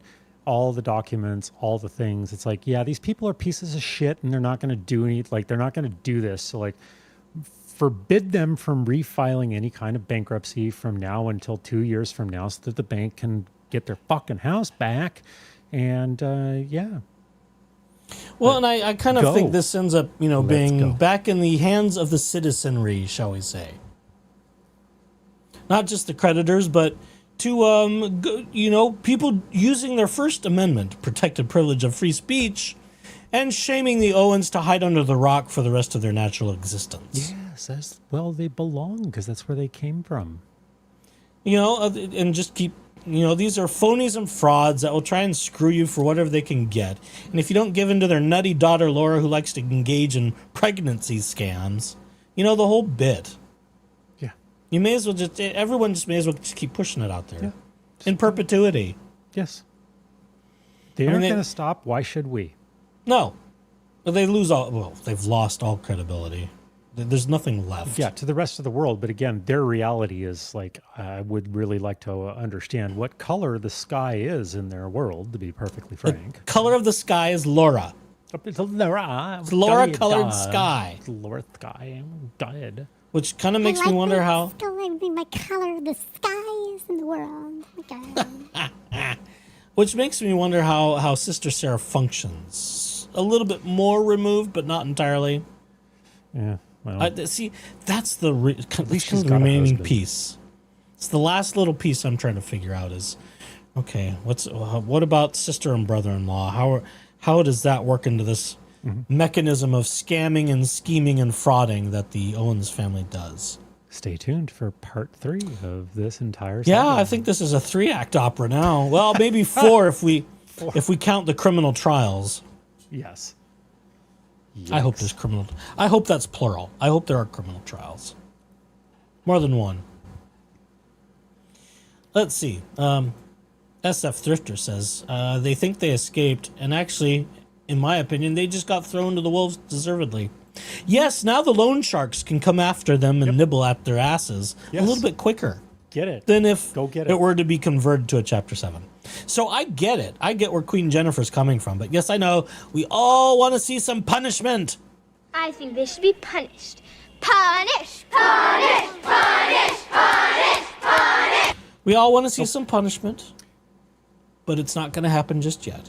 Hey, South Florida, how's that box of trash wine going? Just curious. Is there a box of wine? $2 chuck going on? Somebody had a box of wine in a kiddie pool. It was like Walmart Chardonnay. And I'm just like, vomit, but also live your It sounds like a waste of a kiddie pool. Yes. I don't think I would waste even cheap alcohol in a kiddie pool.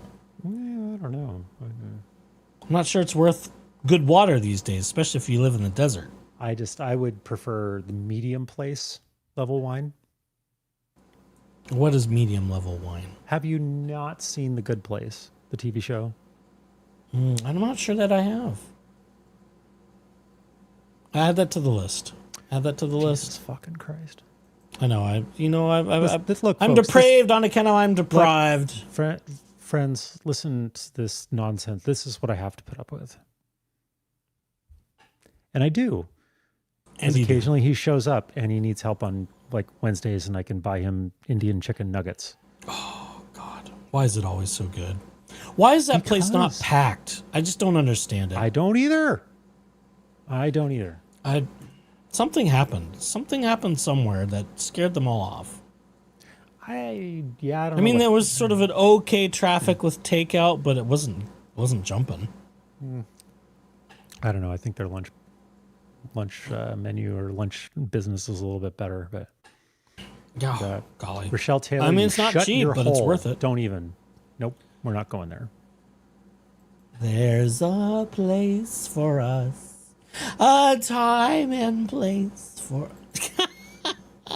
Okay, we've got a video here. Sit on that. TX packet. What? That's a thing. What? What's the thing? What's the thing? I don't know. Asked is just because there was the pending foreclosure sale. The court previously declined to extend the stay. Yes. And so it seemed that the mortgage company could move forward. Plus, under Arizona statutes, they could foreclose within 90 days anyway. So it just seemed like a long period. I hadn't really considered the idea that a longer period would actually motivate the mortgage company to engage in negotiations. Have you seen that happen before? No, but I don't know why the mortgagee is continuing to move out the foreclosure date. So I'm assuming that they're working with them. That's all. I wonder if there's more like threats being made. Mayhaps be. I'm not sad about that. I mean, we've seen what happens behind the scenes when they think nobody's looking. When Right. we're talking to, like one night stands or boyfriends or whatever. Oh, well, I mean, just Exhibit A. Look at the TEDx video that was like Oh my God. completely orchestrated and certain. Yeah. Well, I mean, I knew that from the beginning, but the behind the scenes is great. It's like, I knew it. I knew it. I knew it. Bunch of frauds. All of them. We want to be famous. We want to be like the Hilton. Story? I want to be like, is Perez Hilton like a horsey girl? He's Sorry, cleaned up wrong his one. act, sadly. I kind of liked him when he was more saucy and bitchy. But I don't know. Fed's looking into them for sure. They need time, says Rochelle Taylor. I hope you're right. I hope you're right. I would like for the IRS to get involved. Because there aren't enough side shows and side quests in this thing yet. Besides the one that Echoes and I like completely conjure up live on stream for you for all of your entertainment. Because that's what we do here. Oh. Wait, what? South Florida Thrifter says something's going on with the HELOC.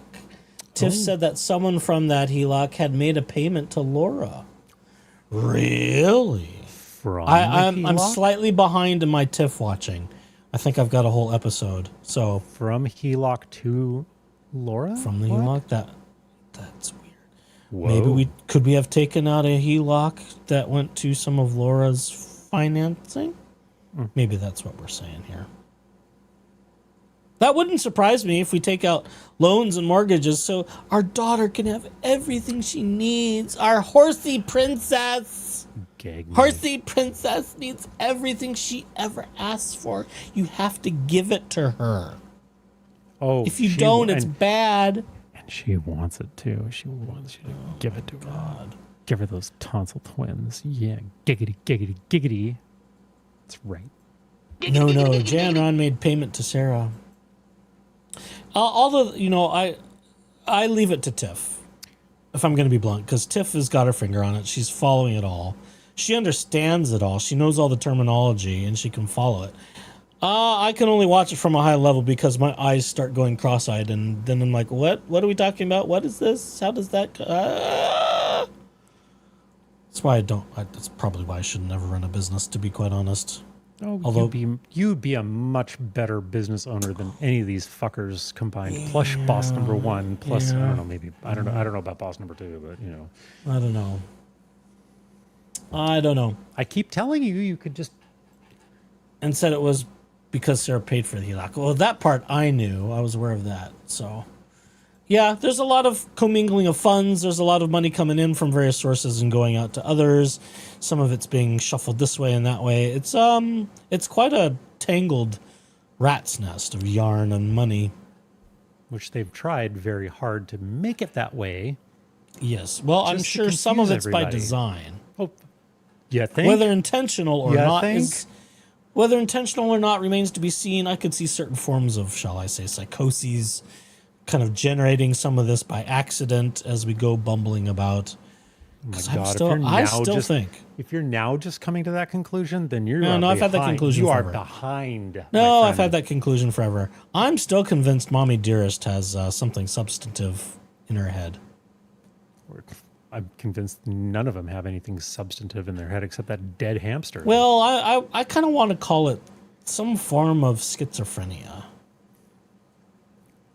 That's what I want to call it. But, that's not a diagnosis. I'm just going, there's something here. There's something here. Laura's got a good chunk of it, plus some other things, the herbs and spices I talk about. But Mommy Dearest has some herbs and spices of her own. She presents differently, and that's the fascinating part. Laura's far more reactive and emotional and explodes and does all these performative things. Mommy Dearest is more calculating and more quiet, more diabolical in sort of a softer way. It's fascinating to watch. But you don't see her having big emotional breakdowns and with bankruptcy like Laura did. But she's choking up. Oh yeah, she stumbles on every word. She stumbles, and that's her version of it. Like she's a well-played actress in this whole thing. Like she's got this thing down, and so like when she is nowhere near as like Jennifer tripped her the fuck up on that video, the last audio video that we. She could have pushed her harder. Oh, she totally. She probably should have pushed her harder, but I don't practice in that, so I mean, you know, it's just I don't it's a spectator's opinion wanting to see more fireworks, I guess.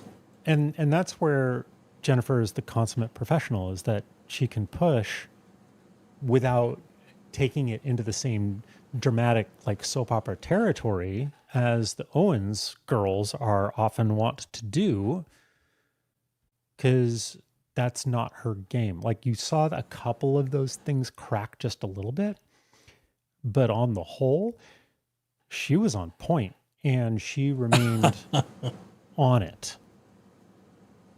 I better have my Twitter open now. Damn it. Why? Well, I'll see what South Florida Thrifter said. Oh. Better keep my Twitter at the ready in case I receive Christ things. Almighty. What is it? The same? South Florida, is it the same handle? Because I don't know. I need to just look. I'll bring it up. If I get something, I'll bring it up because it could be. I don't have a Jeep Daddy approved Twitter handle, so. Well, I'll have to look surreptitiously. Problem. Oh, don't. Okay, more video problems. Yeah, let's go. I really don't know. I mean, I've tried to reach out to them, and they've not really been very responsive to me, to the banks. That's interesting in and of itself. It's like, why are we not responding to the DOJ? What other kinds of shady crap are parallel to this? They don't is want my to. first question. That's complicated. Why wouldn't a creditor want to talk to the DOJ? Maybe it's a little sus. Because I mean, if I were owed a bunch of money and I were a legitimate creditor, I'd be happy to talk to them and say, yeah, let's go get them. I want it. Oh my God, Kit Connor's going to be the next Cyclops in the X-Men movie? I don't want to know. Fuck. So, you know, that's just one factor, but I do believe that we should have sufficient time to allow creditors, not just... I might need to back that up a smidge. Yeah, please. I'm very distracted at the moment. I know. Put it away. About the foreclosure date, so I'm assuming that they're working with them. That's all. I really don't know. I mean, I've tried to reach out to them, and they've not really been very responsive to me. One of the mortgage lenders. So, you know, that's just one factor, but I do believe... It's probably the Colt Horsey mortgage. If I had to guess. Well, maybe it's probably the one that's not responding. I don't know. They're probably run by like 3 random people that don't give a fuck about mostly anything.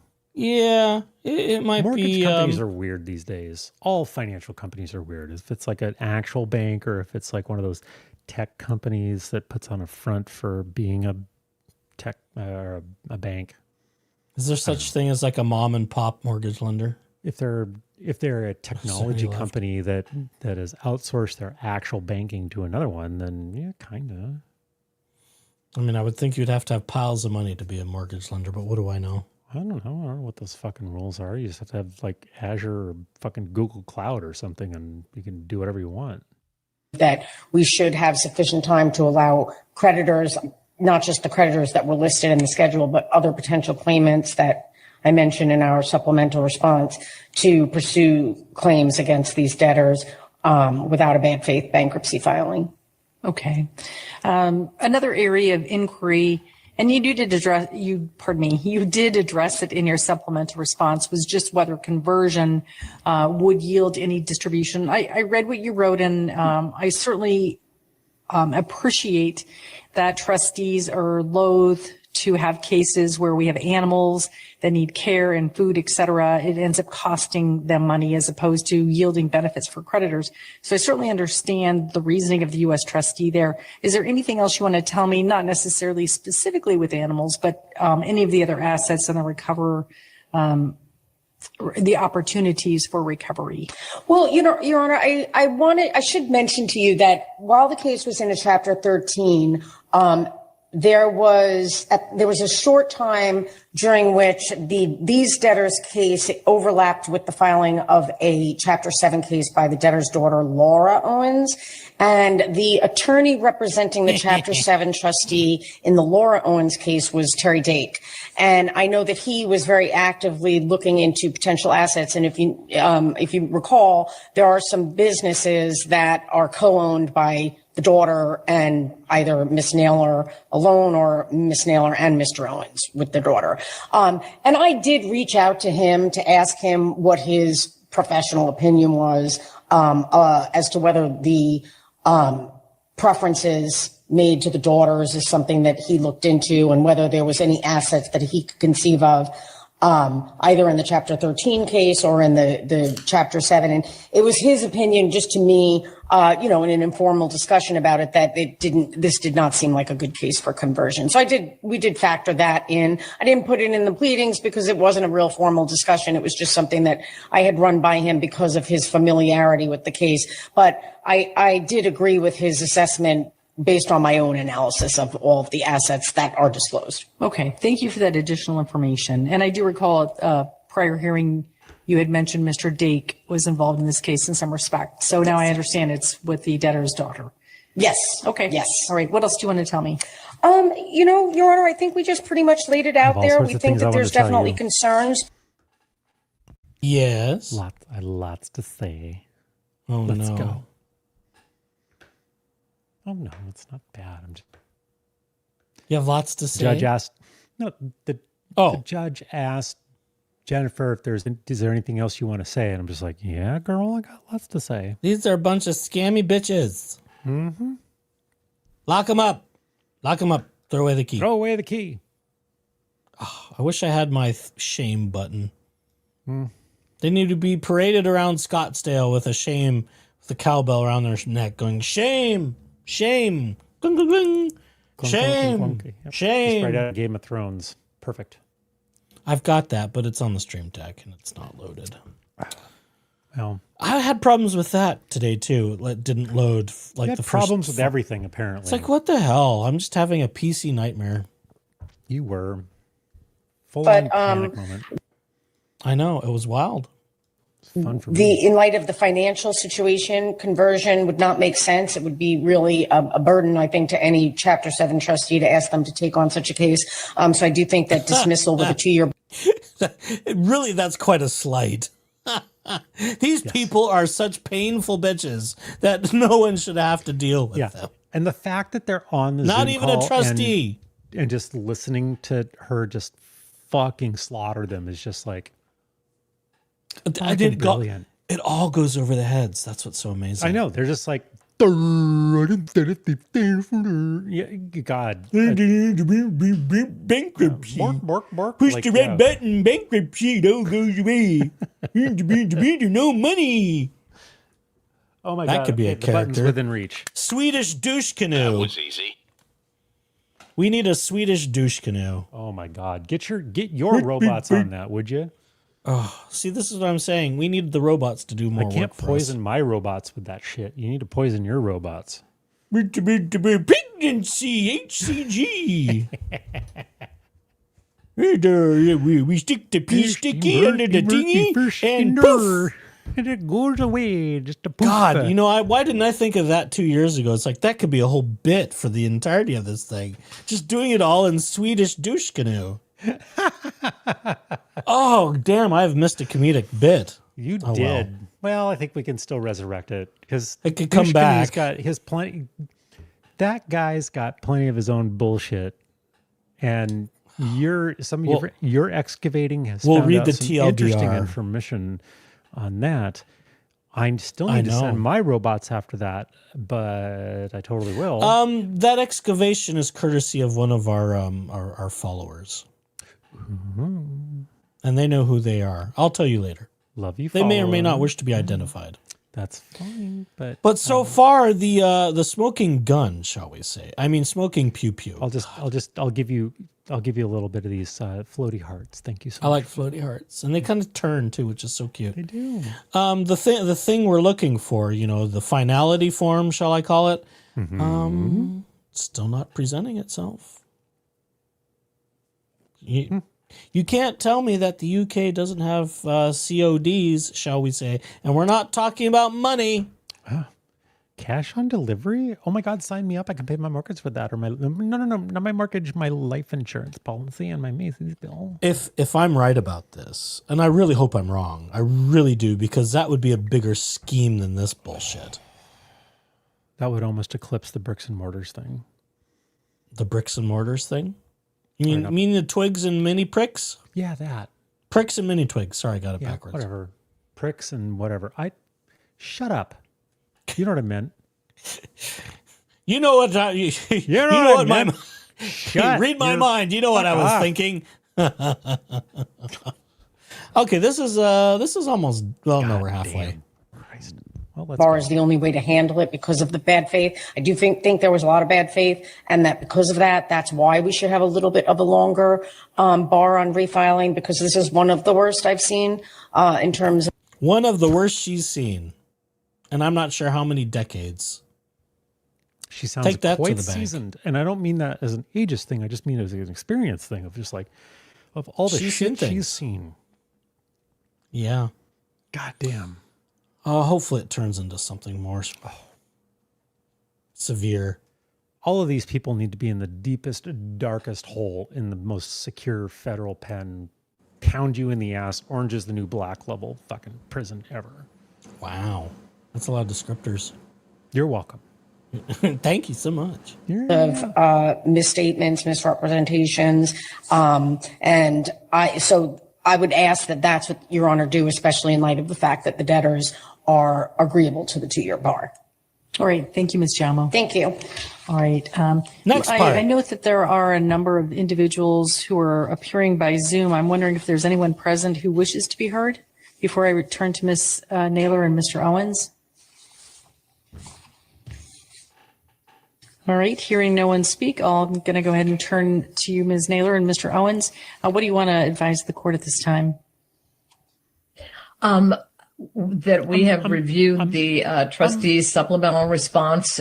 We agree with the final recommendation to dismiss the case with a 2-year bar, but we would like to state respectfully for the record that we dispute any insinuation of any sort of fraudulent intent or bad faith. As pro se debtors, the Chapter 11 reporting rules were very complex for us, and any omissions or anything like that were honest, unintentional mistakes that were due to our lack of counsel. And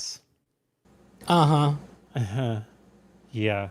Oh, it's so complicated, but we're here per se. You know, I fell on a dick and I got pregnant twice. Oh my God. It was accidental, Your Honor. Totally accidental, but I had 2 daughters, and one of them totally stupid. Jerked him off and like shoved it in as he was coming. Yeah. Oh my God. Yeah. Well, I mean, Jesus, her daughter came up with that idea. I'm not so far uncertain that she didn't do the same kind of shit. Listen, for anybody listening live or replay crew, that is not a Jeep Daddy original. That is out of the fucking Bible. Immaculate Conception. No. Noah's daughters. Noah was supposedly like 600 years old. Literally jerked him off to fucking like make him impregnate somebody while he was sleeping. Not sure that worked. I don't know. I'm not making it up. Whoever wrote the fucking Bible did. I know. Well, the Bible, bunch of pervs. Duh. All of them. Bunch of pervs. That's why, never mind. Duh. If I get on that soapbox, we'll be here for the next 10 hours. We feel we cooperated fully and provided any of the bank statements for 18 months, anything that we could to ensure total transparency. Transparency. Oh my God, I totally called. Shit. Okay, Jinx, so bitch, jinx. Take it to the bank. Tell me about the 2-year bar date to refiling. What is your position with respect? It was represented in the record that there was a stipulation and agreement to that period. We had informal discussions with regard to that, and we had told the trustee that we were willing to go with a 2-year bar. I mean, frankly, we hope we are never, ever, ever in this situation again. And as we had explained before, we are trying to explore what options would be available for us to modify the mortgage and to come to agreements with the other. We want to threaten them that we're going to sue them if they don't let us have the house for free because we haven't been paying the terms of our mortgage. Yeah, that's our negotiation. I'll take bets on that one. What kind of threats are being issued if they don't get their way? I hope we get to see. Creditors to resolve this outside of bankruptcy. Okay. Are you engaging with your mortgage company or others in terms of in an effort to resolve those outstanding claims? Yes, and we had, well, as far as the mortgage is concerned, we very much appreciated your suggestion that we work through the, I believe it's the MMM program through the bankruptcy court. And when we explored that, it appears that that would only come into play while we were actively in bankruptcy, and that once the case would be dismissed, that entire process would go away. So we have been trying to work through correspondence with the mortgage company, and we have again been told that in response to our latest communication with them, our latest letter with them, with the latest correspondence, that they will respond to us within 30 days. So perhaps that's why they maybe have moved out the foreclosure date more. But we are certainly wanting to work behind, the scenes I guess outside of bankruptcy court with them to resolve this. Okay. Well, very good. I wish you good luck in that regard. Thank you. And thank you again for your recommendation on going through the mediation program in the court. We really wanted to work with that, but it just looks like that ends when the bankruptcy would be dismissed. Shut up, Jan. She's like a serial liar. I swear it's genetic. I swear. In my opinion. Allegedly. Exhausting woman. All right. What else do you want to tell me? Just that I think regarding the GoFundMe campaign, we wanted to stress that there were no promises that were ever made to the donors. You implied things, you lying cow. Yeah, God. And that this was an effort that was the culmination of my husband's 5 And then he makes some sort of grunty noises next door. decades on the air, and he and our family were very, very deeply touched by the outpouring of support from his listeners. They love Once us, again, Owenses. They gave us money. They love us. They truly love us. Love you. Oh my God. Gag me. God damn. Who have truly become like an extended family to us over the last. They gave us money when we were dying. God. We were being crucified with the paternity fraud that our daughter committed. Decades. So this was an appeal that was needed for housing and food and transportation and those kinds It of. was needed for your medical Macy bill bullshit. Just shut up. God. And our daughter's criminal defense attorneys and whatever else. Things, and we were just very, very grateful for those contributions. What a performative kiss ass. Oh, shit. Oh, when we up our GoFundMe amount because we still haven't taken it down, we hope we'll still get money. As it feels like that's going to be the next thing. Wow.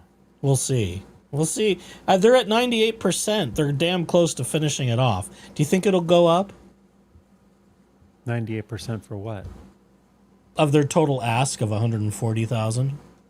On their GoFundMe? Yes. Well, yeah, if that Greg dude keeps fucking auto-contributing $50 a month, I'm sure he'll make it. Someone needs to reach out to that gentleman in that community and say, sir, let's have a little discussion. Let's have a Would you like to hear some audio from the Owenses and their bankruptcy frauding? Let's talk about that. You don't have to give them money anymore. In fact, you can get your money back. Yeah, ask for a refund. Go take yourself on a vacation or buy yourself a box of Walmart Chardonnay and drink it in a fucking tub. You know, like, hey, it's fine. You do you. Could be like Carol Burnett in Annie. You know, she was doing bathtub gin. Shit, yeah. Remember that? Hey. Little girls, every night I eat, drink, and breathe them. There is a speakeasy in Seattle called Bathtub Gin. Why doesn't that surprise me? Please tell me it was like an old plumbing or hardware store. I have no clue, but it's literally in the alley with like a single light with a single door. Is there like a bouncer and the thing slides open? There's just what's the password? No, not on the inside. It's not like, okay, you're still stuck in Who Framed Roger Rabbit, but this is like one dude that stands outside this door that's just plain and with one light over the door, and you walk in and it's like fucking magic. Wow. Is it like walking into the Ink and Paint Club? The Ink and Paint Club? I'm still thinking Roger Rabbit. Not quite as animated. Well, doing Daffy and Donald Duck would be a lot. I love that scene so much. It's the best scene in the movie, I swear. That's one of the best scenes in the entire fucking movie. And they never get through the whole thing. They know, of course. Well, kind of. They sort of... It comes to a very explosive end. very explosive conclusion. A very large climax. You know, at certain ages, things were ejected. That's the only that you're no longer a machine gun when you're, you know, in your later years. It's sort of, you evolve from the, you know, machine gun era to the, you know, maybe burst era, and then to the sniper era, and then just like, well, maybe once a decade. A little flag that goes like, bang. Pew. Yeah, JK. Womp, womp, womp, womp, womp. Oh, I got that. There it is. Okay. There you go. Yeah. That's it. All right. Thank you. Anything further? Poor listeners, please continue. Not for me. Okay. Mr. Owens, did you say something, sir? Yeah, I said not off the top of my head. Okay. All right. Thank you. Top of your head. Let me turn. I can't speak any louder, Judge. I just can't fill my lungs. Back to Ms. Giaimo. Anything further, ma'am? No, Your Honor, I don't think it's necessary for the US Trustee to get into a back and forth with the Owens about the GoFundMe funds. Our pleadings speak for themselves, and it's not an issue that is going to be resolved here in any event, so we'll just leave it at that. Okay. Let me ask you this. With respect to a dismissal, is the court's signed minute entry sufficient, or will your office wish to upload a formal order? I think the court's minute entry would be fine. I don't want to have to deal with having to go back and forth and try to make sure that we're on the same page. I mean, especially because we have Ms. Naylor and Mr. Owens here on the record. You're seeing them here, I'm seeing them here, and it's clear that they're voluntarily agreeing to this.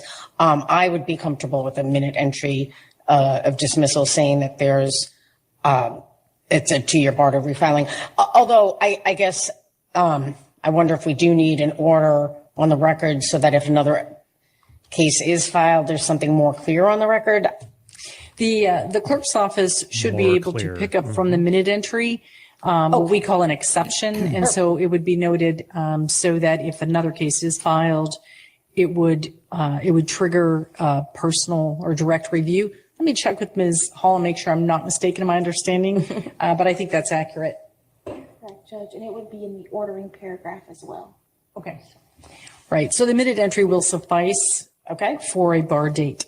Perfect. Okay. That works. So nothing else. And so Ms. Naylor and Mr. Owens, just so you're clear, I was just asking Ms. Giaimo about the form of order that the court will issue. Generally, we issue a minute entry after every hearing, and I'm happy to sign that minute entry, and that will be the formal order of dismissal, and I was asking whether Ms. Giaimo's office would prefer to have a specific form of order of dismissal. She's concluded, and I agree that that's not necessary. I'm just giving you the courtesy of asking whether for some reason you would like that. No. Okay. All right, then. I'm prepared to make a ruling. Thank you, everyone. All right. So the matter before the court today is the debtor's motion to dismiss their voluntary Chapter 11 case. The debtors filed this motion, and afterward, the debtors and the United States Trustee's Office have come to an agreement for dismissal of this case with prejudice, and they have agreed to dismiss with prejudice with a bar to refiling this case or any bankruptcy case for a period of 2 years. I've reviewed the motion. I've considered the parties' stipulation, the record in this case, and whatever arguments have been made by the parties. The court does find and conclude that cause exists under the United States Bankruptcy Code, Section 1112B, to dismiss this case. The record does demonstrate that the debtors have been unable to satisfy the obligations imposed under Chapter 11 and upon Chapter 11 debtors. And it's also clear that there's no reasonable likelihood that this case can proceed to a successful reorganization within a reasonable period of time. The court further finds that dismissal rather than conversion is in the best interest of the creditors and the estate. I've considered the scope and the nature of assets and the potential for transfers that could be avoided or other claims, and it appears that that would be very difficult and costly for any Chapter 7 trustee to undertake. The remaining question is the scope of any prejudice to refiling.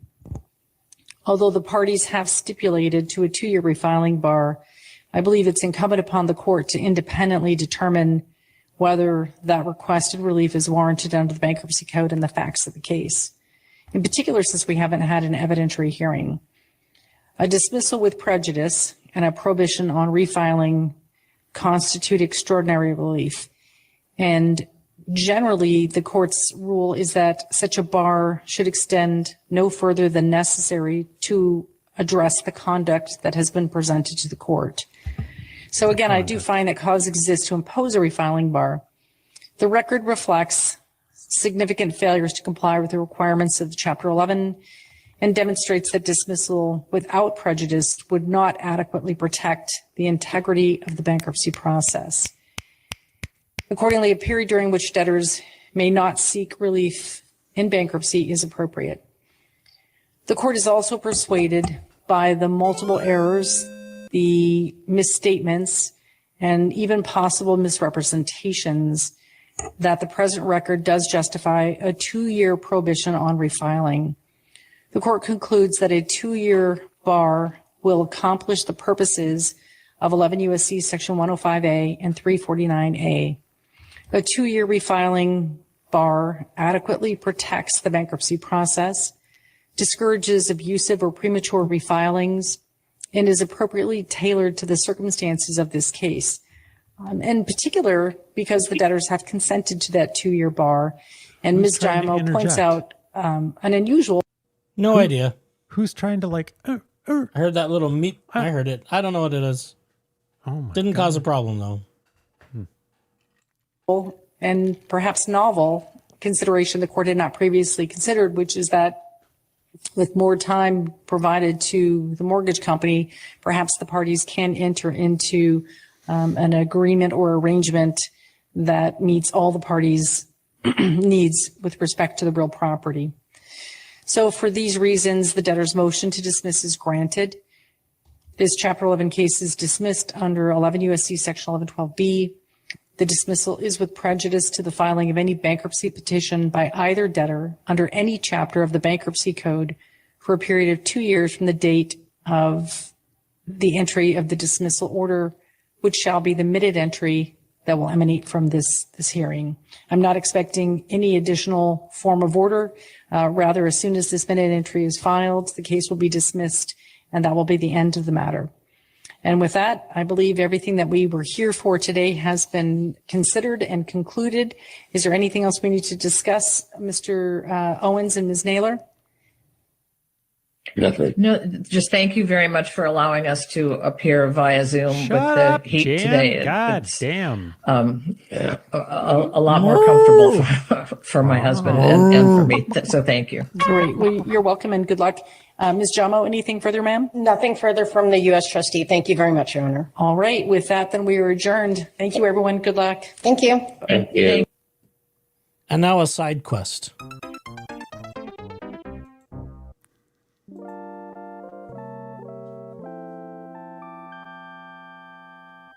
from our very own South Florida thrifter, tagging me. This is not private. This was publicly shared, so I have no qualms sharing it whatsoever because South Florida thrifter posted this and tagged me. Such a relaxing night listening to echoes and snuggling with my bae. A box of Franzia Chardonnay. Look, He's speechless. I can't. He's speechless. I am. And, you know, good on you, girl. Live your best fucking life. I hope it's a cool box of Chardonnay because it's hot out these days. It is. It's effing hot around here, and I don't like it. Yeah, it's fucking miserable. All right, shall we move to a little douche canoe high-level stuff? Oh, yes. I don't want to read it because these things are long, and it's not for tonight, and I need to go to bed at a decent hour because I have to get up at 1. You have to get up at 1?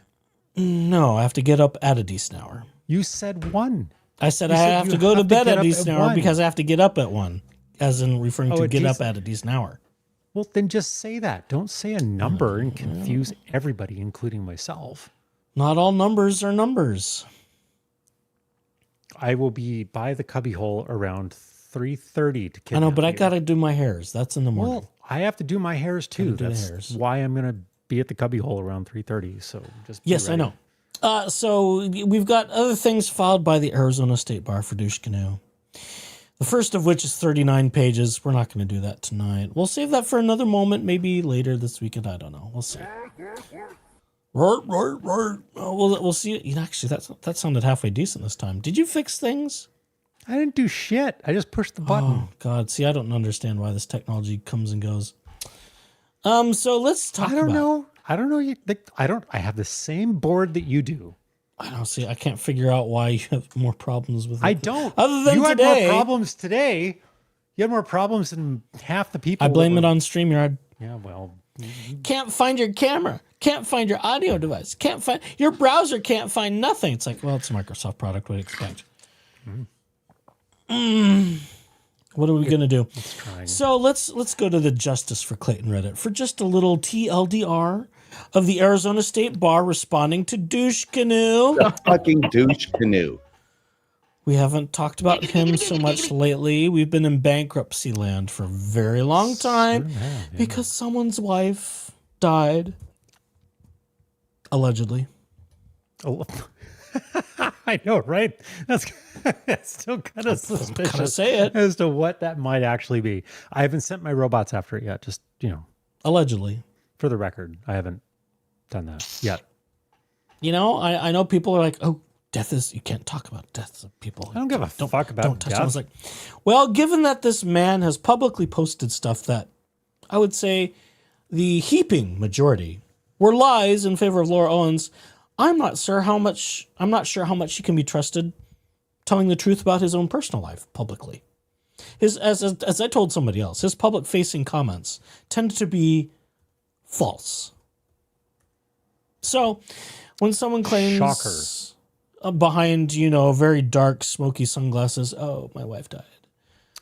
At some point, I'll just disappear for a little while. I need to go into mourning in a different country for like 6 months, so the bar can't find me, but I'm just going to be in mourning. Just like we can't trust anything Laura says. Frankly, people, I'm not quite sure why we give him so much grace for him telling the truth. Oh, death is that line you would never cross. Well, for him, I'm not so sure.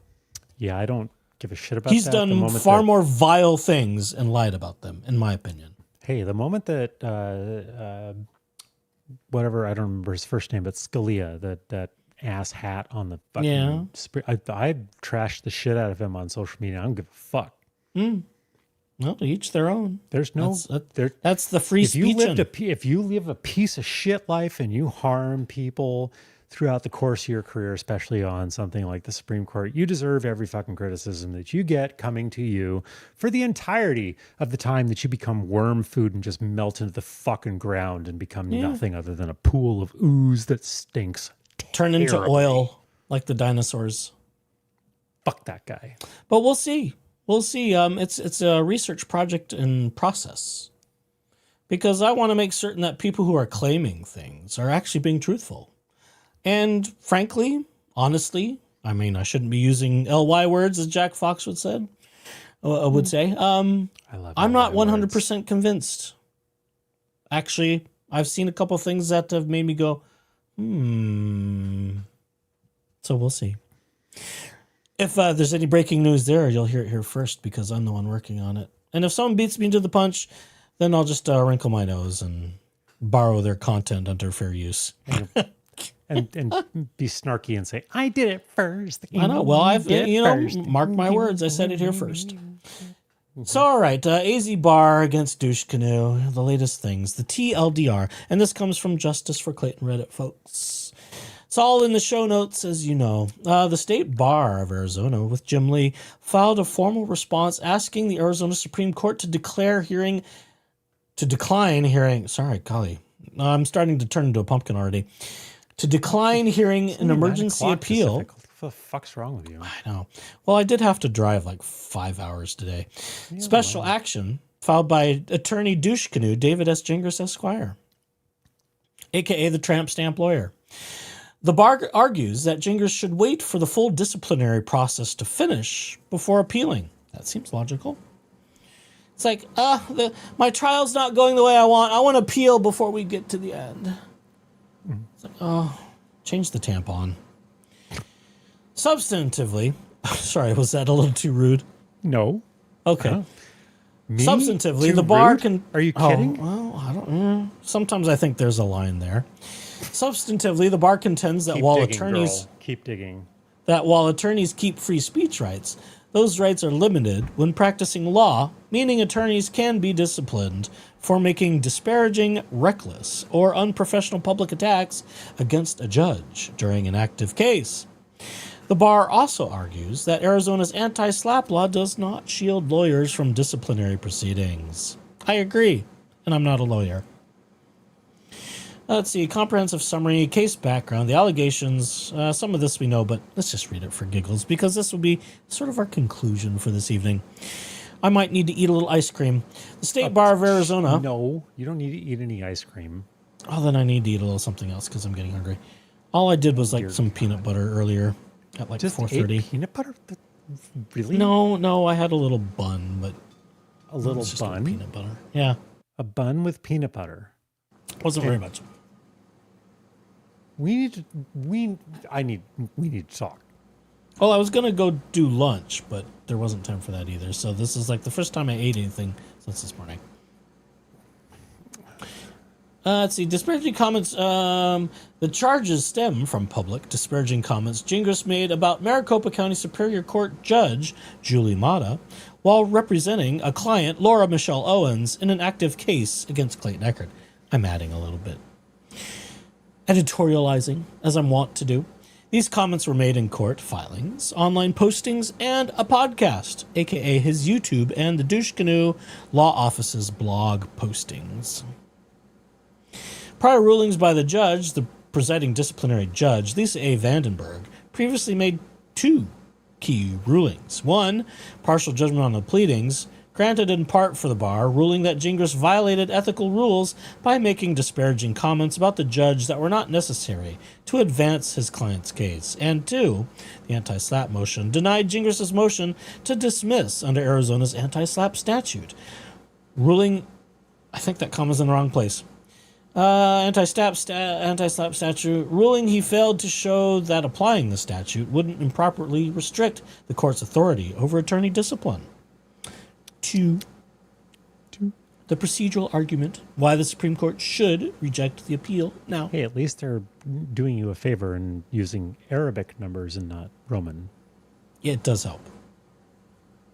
It does help. You know, I start counting other things when it's in Roman numerals. Yep. Reject the appeal now. Okay, the State Bar argues that the Arizona Supreme Court should decline to take up Gingras' special action at this time for several procedural reasons. Equal remedy on normal appeal. Gingras does not need emergency Supreme Court intervention right now. He can appeal all issues through normal channels once the full hearing on the remaining misconduct charges is completed. Yes, we would like to have the rest done first.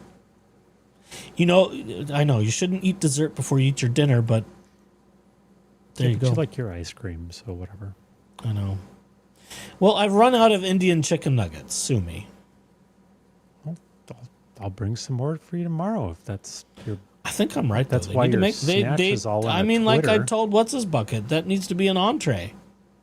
Yes. It's like just do something. I don't know. Yeah, I don't know. Make that damn thing an entree. It's just. Do you want me to divine. bring you more tomorrow? Is that what you're all? Is that what your No. snatch is all like No, quivering no. about? Like, do you want more? Nope. I just need to. Lies. I should have had a proper dinner before I hopped on, but there wasn't time. God, there definitely wasn't time tonight. Equal remedy on normal appeal. Gingras does not need emergency Supreme Court intervention. Oh, I read that already. Next, disputed facts. Gingras claims key facts are in dispute. The bar notes that special actions are meant for pure legal questions, not for resolving factual disputes. Efficiency. Deciding the appeal now will not fully end the lawsuit because other charges against Gingras, they call it a lawsuit. That's interesting. Such as alleged court order violations and frivolous appeals still must go before a hearing panel regardless. 3. The constitutional and ethics argument. Free speech versus attorney standards. Gingras argued that disciplining him for his comments violates his First Amendment and state constitutional free speech rights. The state bar counters with the following legal principles. Attorneys face legal restrictions. While lawyers retain free speech rights, courts across the United States have consistently held that attorneys' speech can be restricted while practicing law, which he was doing because he was still representing her through appeals when he was running his mouth. I mean, it started from the day he came on the case. Running his mouth. That's all he's got. He's only got his mouth. Mouth and I don't want to know what he's. I don't know what that. Lots of words. Don't want to know what that mouth has been up to. I'll bet something. Never really? mind. Do you want to make all of our audience barf right now? All 54 plus replay Well, crew. Do you let's throw paint an up accurate violently? picture. Let's paint an actual picture. TX says, "Well, poop on that. You need a big muddy puddle items." Yes. And this Are you is talking not- about your merch? No, I'm talking about my Jeep. Oh, you should be talking about merch for your merch store. Merch for my merch? Merch for your merch. Merch, bork. Yeah. No, look, I want to, and I will, take Echoes out where I splash mud all over my Jeep. All the I'll way have to over bring the hood. the disposable pants. All the way over the roof where nobody sees anything, and I have the pedal down to the floor. Have you ever hit a tree when you can't see anything? No, I haven't hit a tree. Okay. Just I curious. don't hit trees. It's not Just how curious. I work. Protecting public trust. So I'll Unwarranted. bring puppy pads and put it on the passenger seat because That would be funny. You're Unwarranted derogatory. Apparently, you're a delicate little snowflake that can't. Yeah, I was handle a so little bit of delicate. You were bumpy- disappointed last time. I was, but I'll try harder. Then I'm just going to have to get a furry hoodie or something. Oh, Christ Unwarranted, almighty. derogatory, or reckless attacks on a judge's integrity by a lawyer erode public confidence in the judicial system. Professional standards. Upon admission to the practice of law, attorneys take an oath and agree to ethical standards, requiring them to maintain respect for courts, avoid unprofessional conduct, and remain civil. He probably crossed his fingers when he read that. I do so solemnly swear while my fingers are crossed behind my back. Mm-hmm. Proper avenues for criticism. If a judge makes an incorrect ruling or acts improperly, an attorney's duty to their client is to file an appeal, ask for reconsideration, or submit a formal disciplinary complaint, not to post unprofessional insults or make reckless claims on public forums, which he did lots of. Number 4, the anti-slap statute argument. Douche Canoe tried to use Arizona's anti-slap law, which is, what the hell is all that garbage? Is that a failed link? Which protects citizens from retaliatory lawsuits designed to silence free speech, to throw out the bar's complaint. Yeah, good luck with that. The bar asserts this law does not apply here, but they sure tried to force it into pretzels to try and make it apply for their nefarious means. I don't know. It's not really nefarious. It's wishful thinking. Yeah. You can't tell me what I can't say. That I'm sort special. of- I'm douche canoe, just like Laura Owens, my friend, douche canoe. my friend that I know My so friend well. I know so well. And done all The friend I know so well, Steve, that you have no idea how well I know her. We have lots of conversations. We know each other's. It was that phrase in the reality Steve Rachel Juarez debate where I went, oh, we're such good friends. I wonder how friendly we're friends. I think that the compensation was a little more than just money. It was a little more of like, I hope not. Who knows? Who knows? I don't know. But supposedly he got paid something up front. Maybe it wasn't enough. Yeah, tonsil triplets. You. Which percentage of retaliatory descendants not to throw out bars complaint? The bar search law does not apply here. Yes, I agree. Constitutional separation of powers. The Arizona Supreme Court has ultimate constitutional authority to regulate the practice of law. Applying a legislative anti-SLAPP statute to attorney disciplinary proceedings impermissibly interferes with the judiciary's power to enforce professional standards. Statutory requirement not met. Anti-SLAPP laws require the lawful exercise of constitutional rights. Because attorneys do not have a constitutional right to engage in unprofessional, reckless attacks on judges during active litigation, douche canoe cannot claim protection under the statute. And then it goes into comments, which we don't necessarily need to read. Oh, the comments are... other Reddit comments can be entertaining. Q Gingras posting why the court agreed with Jim Lee and rejecting the appeal would actually be good for him. He does like to spin things in the stupidly inverse. Oh, of course. Shocker, freedom of speech doesn't mean freedom from consequences. Have fun, Gingras. I've been saying that for a decade. Didn't he flee AZ recently? I still can't believe this guy decided to blow what was left of his career, tripling down on Laura Owens of all people. Well, I have explained some reasons why that's possible. Jeep Daddy has alluded to reasons why that may be possible too. Hey, I'm still taking bets on the over-under on when there's going to be a pregnancy scandal between LO and Gin Grant. I think it's over now. I think it's over now. No, I don't think. Nope. No, that's think not it's my over. bet. No, I don't know. You think he's hanging out over there? I don't know. I don't think so. Like, I wouldn't put anything past either of them. And to think that she's so wrapped up in her own world that she wouldn't try and, like, get some shit out of him? Are you kidding? Are you fucking kidding me? I need more free legal advice. David, where's my attorney, David Gingras? Do you know my attorney, David Gingras? David Gingras, I need to speak to David Gingras. Yeah, nope, I'm not convinced. If he's still entertaining that mess... if he's still entertaining that mess, then he deserves whatever happens to him. Why would he? Okay, if he was so goddamn smart as an attorney, that's all bullshit. Yeah. Shut up for a second and let me finish my thought. Why is it, if he is so intelligent as an attorney and can do all this thing, why is it he would look at the landscape of taking on Laura as a client and think that that's a good idea? Because he took on Richie. But why? He likes sleazy people.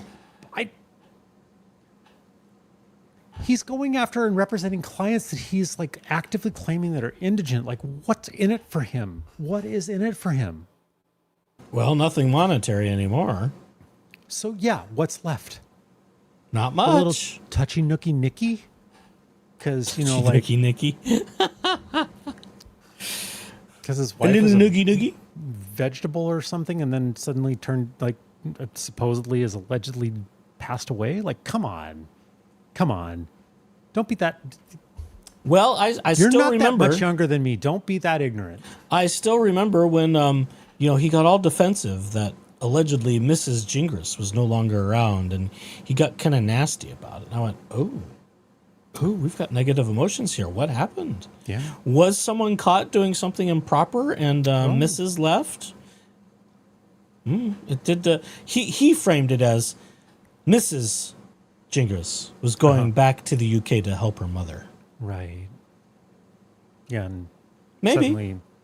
Suddenly she's now 6 feet under her worm. Yeah. I don't get it. More happens, and all of a sudden, she died. Oh, fuck cancer. Hey, Okay. We've got a stray see a wildlife that has see a moose. wandered into chat. Why is the moose still up at this hour? Mooses should be asleep. It is dark outside. Especially if he got some good giggity going on, like, you know. Come on, I hope he was out on a hot date. Yeah, thought you were on a date. I hope he was out on a hot date. Yeah. And with this kind of weather and right now, it probably is. Hope the air conditioning was good. Or was somebody else streaming and I'm just not paying attention? Hey, that was half the lure of Echoes coming over to my house on Wednesday. Oh, it was nice. Because I said, hey, just come over and I have to work because corporate daddy's still barking up my fucking ass, but come over and like hang out in my air conditioning. He was like, say less. Lovely. Say less.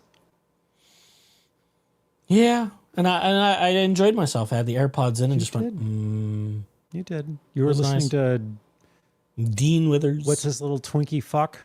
Dean Withers. Dean Withers, yeah. Yeah. I got through the rest of the episode I was listening to earlier. Now, were you watching me on the security cam while I was just kind of basking in the air conditioning? I had very little interest in doing so. Oh, okay. Just checking. I was busy. Corporate daddy was like trying to do things, make me work. Okay. Very good. Let's see. I don't Just know. like Is there any today. other comments that are worth looking at here? I don't know. Fucking Reddit comments are all trash. Yeah, let's see. Some of them are entertaining. See, someone says, I truly think he got in too deep with the Owens family and it's the source of his demise. Well, that's the understatement of the year. Yeah, no shit. Although I would say, you know, when You you're should upvote that. Are you logged into your account? Like, fucking upvote that one. That one? Yeah. Okay, yeah. What was I going to say? But, I was talking about him just being a scumbag. Yeah. I mean, he did the whole Nick Ritchie defending the dirty.com thing. He's done, he went, was it Dr. Phil for the same stuff?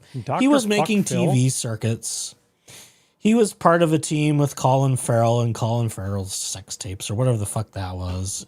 Colin Farrell hasn't been attractive since the whatever that weird one is that he killed himself halfway through the movie. He wants to be the major Hollywood star douche canoe attorney, and he's making bazillions of dollars for nothing other than showing up next to a Hollywood elite. That's what I think he wants.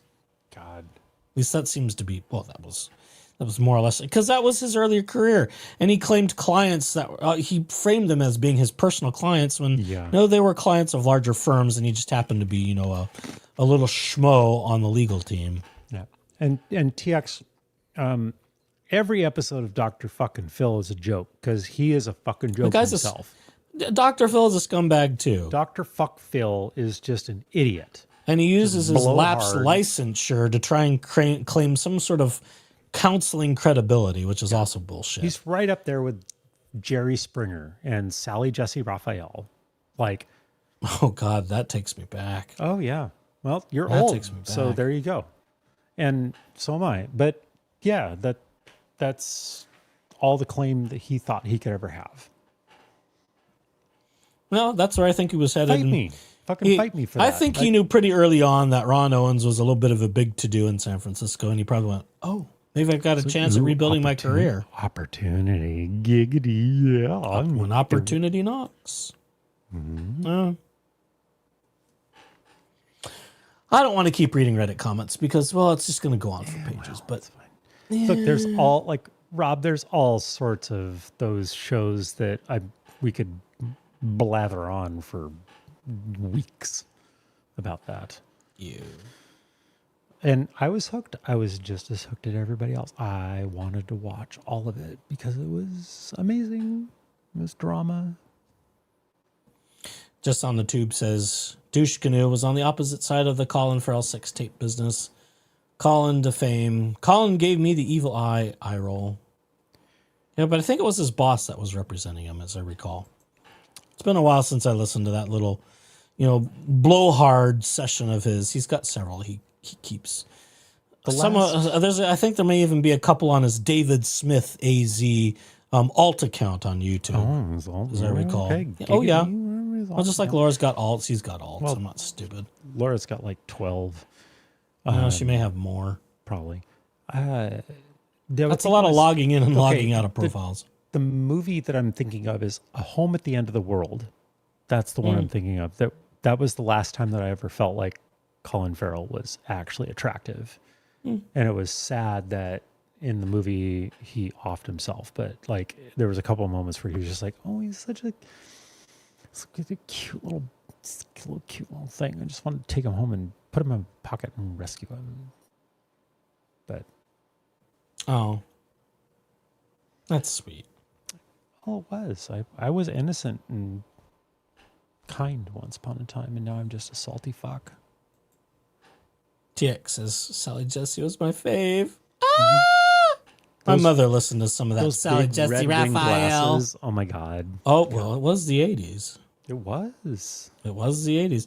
There's others. I think more about Ricky Lake than Sally Jesse, but oh my I remember God. that stuff. I watched her too. Jesus. Yeah. I watched her talk show. I watched Sally. I watched Maury Povich. Springer, of course, with all of his nonsense. Oh, my mother hated Springer. We weren't allowed to watch Springer. Yeah, that was kind of verboten, but I kind of watched it anyway because, Yeah. I was rebellious. Well, just like I was watching a little MTV that I wasn't supposed to be watching too. They literally blocked that from the cable feed in my house. Like, that was... Yeah, my parents weren't quite that smart. I had to be careful. You can't be watching the boys and girls bumping and grinding on MTV with the parents in the house. Oh, no, of course not. Madonna with her pointy boobs. Or boob things. Poor Madonna. That was too... That was not okay. That was a pathway into the devil's lair. To the devil's den. That's right. MTV. Hey, well, the path evil. to Hellville is paved with lots of something. I don't know. Lots of I've got to come up with intentions. I've got to come up with something for Hellville. I need to come up with a catchphrase for her. Oh, I think we're done. Are we I think we're done. Look, 2.5 hours. That's Wunderbar. pretty modest for us. I know. Well, I could push harder, but I don't want to. I don't want to just crash on stream. But why not? Why not entertain me? Yeah, well, anything more is going to take hours, and we don't have it, and I don't have it. Fine. So on that note, folks, be sure to hit the like and subscribe. I should have said that at the front end instead of the end. Well, we did. We and Replay TX crew, love you. If you got this far, hit the hype button. TX did Replay great crew. with advocating to hit all the buttons, do the hypes, hit all do the the likes, things. subscribe, push the bell, blah, blah, blah. I don't even Do push all the the bell, things. but do all the things. Oh, It's I fine. do. Because then you get notifications and you know what the hell's going on when it happens. Otherwise, you're clicking around all the time. Have to be efficient. TX, enjoy your Coyote Symphony because that's fucking amazing. Coyote Symphony. We'd have that back at the old house on the other side of the world too. Mm-hmm. Sometimes they would chase after the herds of elk. Mm-hmm. Yeah, well, my dad's got lots of stories about howling. Anyway, I saw one once. That was kind of wild. Anyhow, weird looking dogs. Like, oh, you're not a dog. What are you? Oh, you're one of those wild things. Yeah. All right, everybody. That's enough for this evening. And to enjoy the play out, in reminiscence of Bankruptcy. I've got to play the Bankruptcy thing again. The amazingly long and boring. Bankruptcy thing. Yeah, play out's fine. Do what you want to do. Bye, everybody. Bye. You could offer some clarification because he helped me answer that question. David? In the end of the video, you were talking about, Laura, I hope that you never pay Clayton. You could file a bankruptcy. Either way, there's no legal requirement for you to post bond if you don't have the money to be collected. Didn't Laura admit to having $200,000? Where did that money go? What do you mean she doesn't have any money? You don't want her to pay? You're telling your client, hey, ignore this payment of $150,000. Maybe David could offer some clarification because he helped me answer that question. David? Laura does not have any money, okay? I haven't ever in my life had like a 1099 or W-2 job, really been supported by my family. Her income has basically been destroyed, and she blames JFC for this. She says that JFC has, harassed her podcast advertisers to the point that they won't work with her anymore, and her income is basically zero now. And she never said that she made $200,000. What she said was that was what the podcast made, and she split that with her mom. Testified on March 1st, 2024, that the horse business, Quartet, made $144,000 of income, and that was split between you and your mom. You recall testifying to that? So the 200,000 that she said at the trial, she no longer has for whatever reason. She was saying that was her income from the podcast that she was doing with her mom. But you didn't report that on your bankruptcy, your sworn bankruptcy. Her income is zero, basically zero.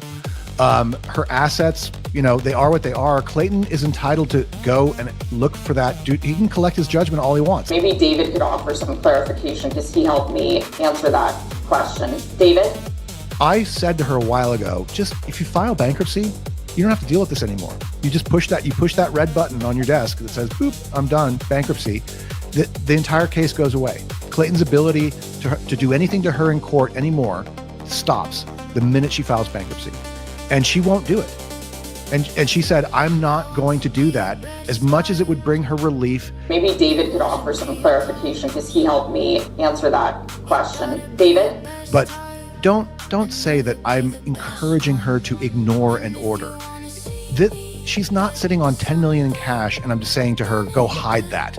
She doesn't have the money. Maybe David could offer some clarification because he helped me answer that question. David? Don't say that I'm encouraging her to ignore an order. I said to her a while ago, just if you file bankruptcy, you don't have to deal with this anymore. You just push that red button on your desk that says, boop, I'm done, bankruptcy.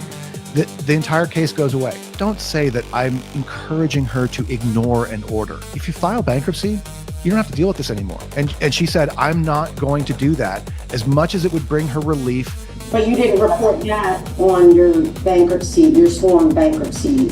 And she said, I'm not going to do that. And she said, I'm not going to do that. And she said, I'm not going to do that. David was my attorney. David signed the pleading. The fact of the matter is you authorized him to sign attesting that this was truthful, but it turns out it's not. She has become a friend. I talk to her often. I have spent a lot of time with her, way more. I mean, you guys have no knowledge that I do as far as contacting with her personally. Maybe David could offer some clarification because he helped me answer that question. David? I talk to her often. I have spent a lot of time with her. David was my attorney. David signed the pleading. I have spent a lot of time with her. The fact of the matter is you authorized him to sign attesting that this was truthful, but it turns out it's not. Maybe David could offer some clarification because he helped me answer that question. David? David? David? David?